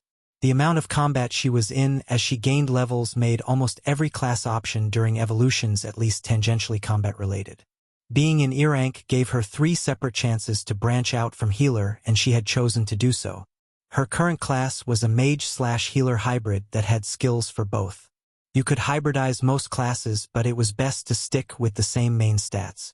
Combining warrior and mage would diversify your points too much, leaving you average at both, unless you had a high rarity class to make up for it. All of her classes had focused on the mana stats, which made the change over seamless compared to some of the other ones I knew of. While I thought it was a stretch to say she was a powerhouse at the level of Rachel and her mana skills, she wasn't as far behind as first assumed. Somehow, by some miracle, she found time to train just the same, if not more than I did myself. Not in the dungeons, but straight manipulation and other manual ability training. She had water manipulation, but at Gabriel's insistence, she trained without the use of the skill. Her bloodline could also be used to fight. The majority of the water affinities in my family chose the same bloodline, but Abigail went above that. Partially at my insistence in the tutorial, I made sure she set aside some of the points I gave her to get a more powerful bloodline. It was one of my more selfish requests, but she was my only immediate family left at the time. She didn't use it often, but it was a sight to see when she did. Leaving Jonathan behind was obvious, as he was the best-suited defender. While having him with me would be a massive boon. Leaving him here would put me at ease knowing everyone would be safe. It wasn't necessary to defend my decision of who to leave behind and hold down the fort, as none had the courage to ask after my announcement. After the gathering was over and the shock wore off, people started volunteering in droves, which I was glad to see. It meant we had a city of people who had honor, or at the bare minimum decency, which was as good as I could ask of them. When the numbers were tallied and everything organized, 415 chose to go, leaving 453 behind. Almost 50% were willing to face the threat arrayed against us. Double the usual amount that stood against the waves. It would take a few days to get everything prepared, but half our city was set to march to battle. Informing the group that arrived was delegated to someone else, as my presence was needed elsewhere. I would be in the forge making sure everyone was at least armed and armored to the best of my ability. Ashton. Point of view. It was somewhat melancholic to look out over everything they had built. They had survived the tutorial, came back to ruins, built back what they had lost, only to lose it now. His heart panged with guilt over how many they would lose. As it stood, they were in for an uphill battle. People were just getting back to what would be their new normal, and it all came tumbling down. All because of some idiot who summoned a demon. Ashton didn't believe for a second this wasn't a human's doing. He had seen the ritual circle and knew the area it was in. A human had done this, and it could possibly doom them all. All for power. He hadn't anticipated someone would fall to the temptation so fast or become desperate enough to do such a thing, and that lack of foresight was hurting them now. If they had built walls sooner or spent more time building up their defenses, they wouldn't be in such a sorry state now. That missing thickness or the lacking height of their defenses could spell defeat or victory, and he wasn't ready to face that. At that point, it would be on him and his failure to imagine. As it was, nearly 4,000 people toiled building what they could. There used to be thousands who lived here, but only half that returned, and fewer still remained a year later. Beasts, animals, the environment. Everything was out to kill them now, and they were newly stripped of all their protections. The winter, where it was once a few months of cold where the sniffles ran through town, became a 4-month fight to live as temperatures plummeted. Food was scarce, and people weren't ready for the conditions they now faced. Ashton wondered how high the death toll was from the snows alone. People ran this way and that around the fort as preparations were being made as fast as they could. When they first returned, they had started construction on shelter and convenience first, but that now switched to fortifications. Ever since the demon ritual was found, it had been all hands on deck to make sure they would survive. It was almost instinctual by now for Ashton to look at the glowing stones arrayed prominently in front of him. The 3 stones had been a stroke of genius from one of the crafters, but they were his biggest source of worry. They signaled whether help was coming or not. One already had a crack running through it, while the other 2 remained dormant. Dormant was fine, as they could still come alight at some point, but a crack was different. He knew which of the pylons refused them, as the distance and response time made it obvious.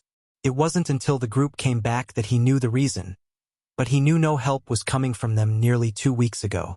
The pylon to the south didn't believe them about the threat they faced and fervently denied sending any aid, claiming, "You just want us to leave our walls defenseless." It saddened him to realize how far they had fallen as a society. Instead of heeding his words, they feared betrayal.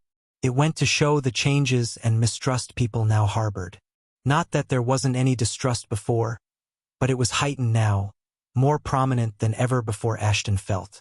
While he knew some of the best in people was brought out during this trying time, so had the worst.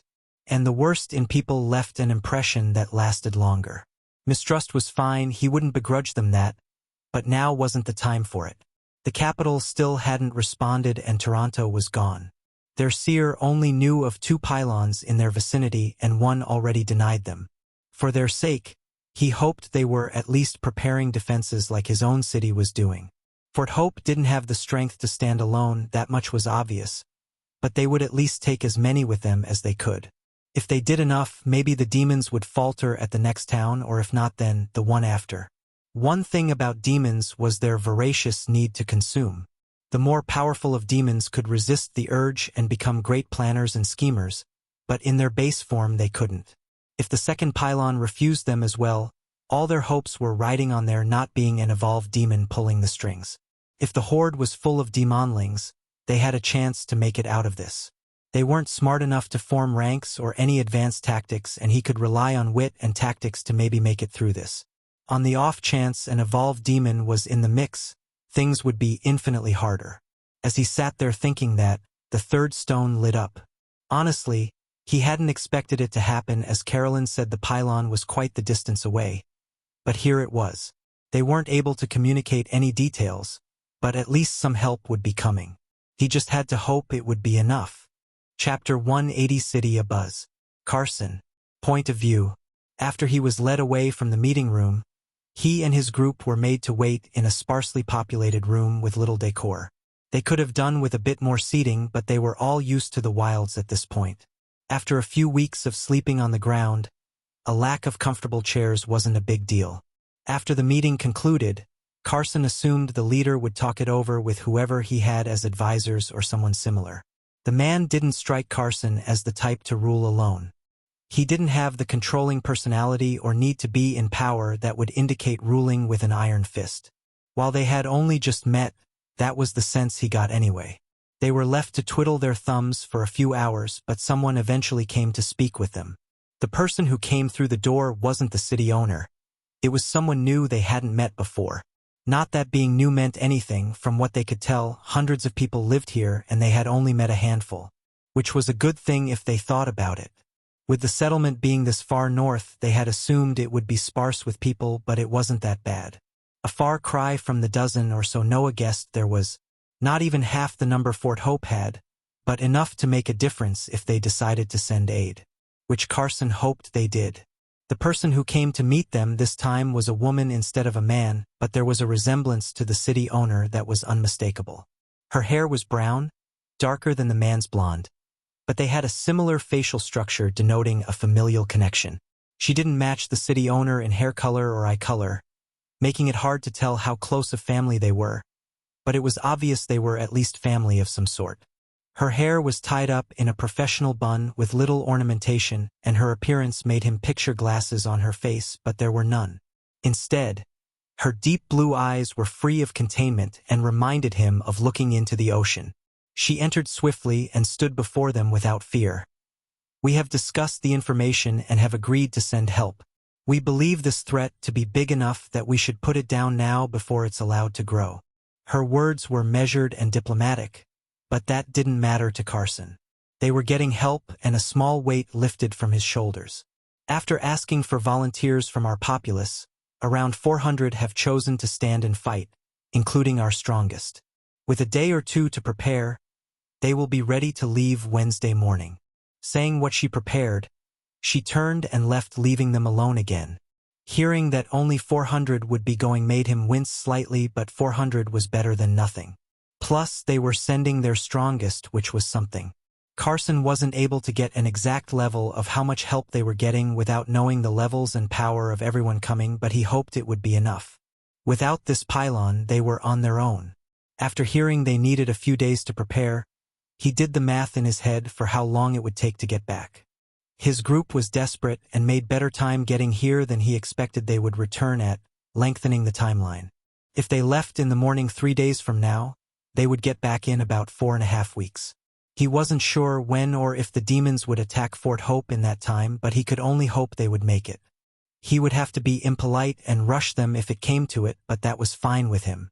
After being informed of their answer, Carson's group was permitted to enter the town proper.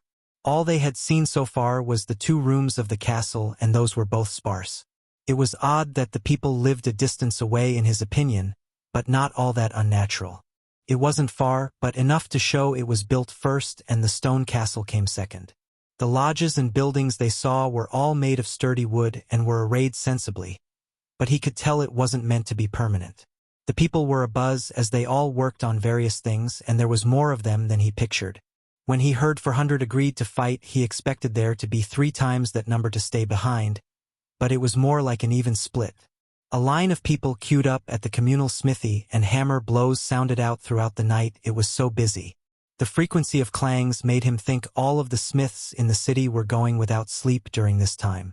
Other than the crafters working throughout the night, people lined the streets as materials moved to where they needed to go, and he saw streams of people coming back with a random assortment of it. It was obvious they had just come from a dungeon, but it was different than how Fort Hope did things. The dungeon they had was strictly regulated, and only people with permission could go inside, let alone walk out with the material in hand. They were in a trying time and they needed all they could get, but the people here were freely selling their goods with little regulation. Well, mostly trading, but it was the same sentiment. The amount of coins people had was another oddity. The average person here had way more than back at Fort Hope. Despite the differences, it was similar to Fort Hope in one sense. The air had the same budding tension as people prepared for a fight. Weapons and armor were being made at tremendous speed, and the forges devoured all the metal available. The city worked to make sure everyone had at least the bare minimum before they were sent off. As they walked around, Victoria and another scout they had were able to get an idea of everyone's levels, and they were much higher than anticipated. They expected the same average level as their own city, but they were wrong. Fort Hope's average was between 20 and 30, the line between G rank and F rank, but here the average was closer to between 30 and 40. The levels themselves weren't that different, but the ranks were. There was a stark difference between the ranks that levels didn't indicate. They also had more people in the E rank than expected. Not more than they had, but more than their population would indicate. As they grew familiar with their surroundings and investigated various things, the days passed quickly. As they waited nervously to depart, they didn't see any from the city leadership again until the morning they were slated to leave. They were left free to do whatever they wanted without even a minder to watch them. It showed a level of trust Carson thought was gone after the world changed, but he wasn't going to say anything. He did hear whispers of them being guests, but that was it. The biggest surprise inside the camp wasn't actually the people, though. It was the horses. There were no tamers or beastmasters in Fort Hope, which made seeing the beasts inside the city unexpected. It was a good thing, but still unexpected. Depending on how they used them, their trip could be cut down a decent amount. The shock didn't stop there, though. Other than everyone gearing up with armor and weapons, wagons of supplies were packed and readied at great speed. It seemed they were taking this seriously and preparing for a long journey based on the amount of food packed away. The entire preparation was seamless enough to indicate experience, and that experience translated to a lot more getting done in the 2 days than expected. He wouldn't describe it as a whirlwind, as it was too orderly for that, but much got done. By the time the sun rose on the third day, it felt like they were packed for a year-long journey rather than the month-long it would be. It was then that he saw the city leadership again. As the living center and the castle were separated, they didn't get a chance to see many of them. The same man that they met came out ready for war. His armor was a snug fit, like it was endlessly tinkered with to hang perfectly on his form, along with a weapon strapped to his back. The very same weapon Carson saw during the meeting. The hammer was fitted to his back in a fashion he couldn't discern, but it was obvious that it was the same one he saw leaning in the corner. He doubted they kept 2 enormous war hammers made of ice. Instead of the decorative piece he remembered seeing before, he saw it in a new light now. Even the man seemed different, as if a completely new person stood in front of him. The civilian clothes and bearing were gone completely. The person he was eyeing now was one experienced in battle. There was a comfortableness as he moved in the armor, a familiar walk that spoke of it not being his first time wearing it. Same with the hammer. It was like it belonged there, and the decorative nature before was only a figment of his imagination. Lastly, Carson could feel a pressure bearing down on him that was new. It put a chill down his spine, but it didn't seem hostile or cruel. It wasn't comforting, nor did it oppose him, just settled on his shoulders.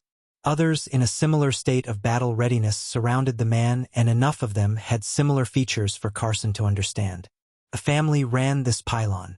It wasn't run by one man alone like theirs was. After the man appeared, everyone seemed to quiet down naturally, like it was expected of them to do so. A subtle deference washed over the people, and the cacophony of so many people in one place dampened as the man made to speak without him having to do anything. The time has come. We all knew this world would test us, that there would be threats we would have to stand against, and this is just one of them. Do not be afraid of what we face, for it is just the first in a long line of many that we will overcome. You all know of the tests that will come later, and I implore you to think of this as one. A test run before the real thing comes in a few years. Also, I would like to applaud those willing to stand and face it. He stopped and looked out over the faces for a moment. Know that I appreciate your willingness to fight for this city, and your eagerness to put your lives at risk to do so. Know that in doing this you have an honor most do not. An honor to go into battle where your survival isn't guaranteed.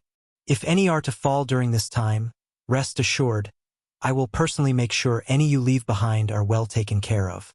Of that you have my word. As the last word rang out, it hit him with force.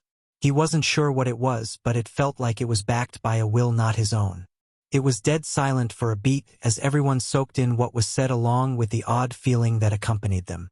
He hadn't expected the leadership to be so open and forthright with the chance of death they faced, but it didn't cause a panic like he thought it would. It was almost like they expected it and were happy to go forth. It wasn't until Carson caught hold of someone before he learned the reason. The answer was silly enough that if it wasn't said in such earnestness, he would have thought it were a joke.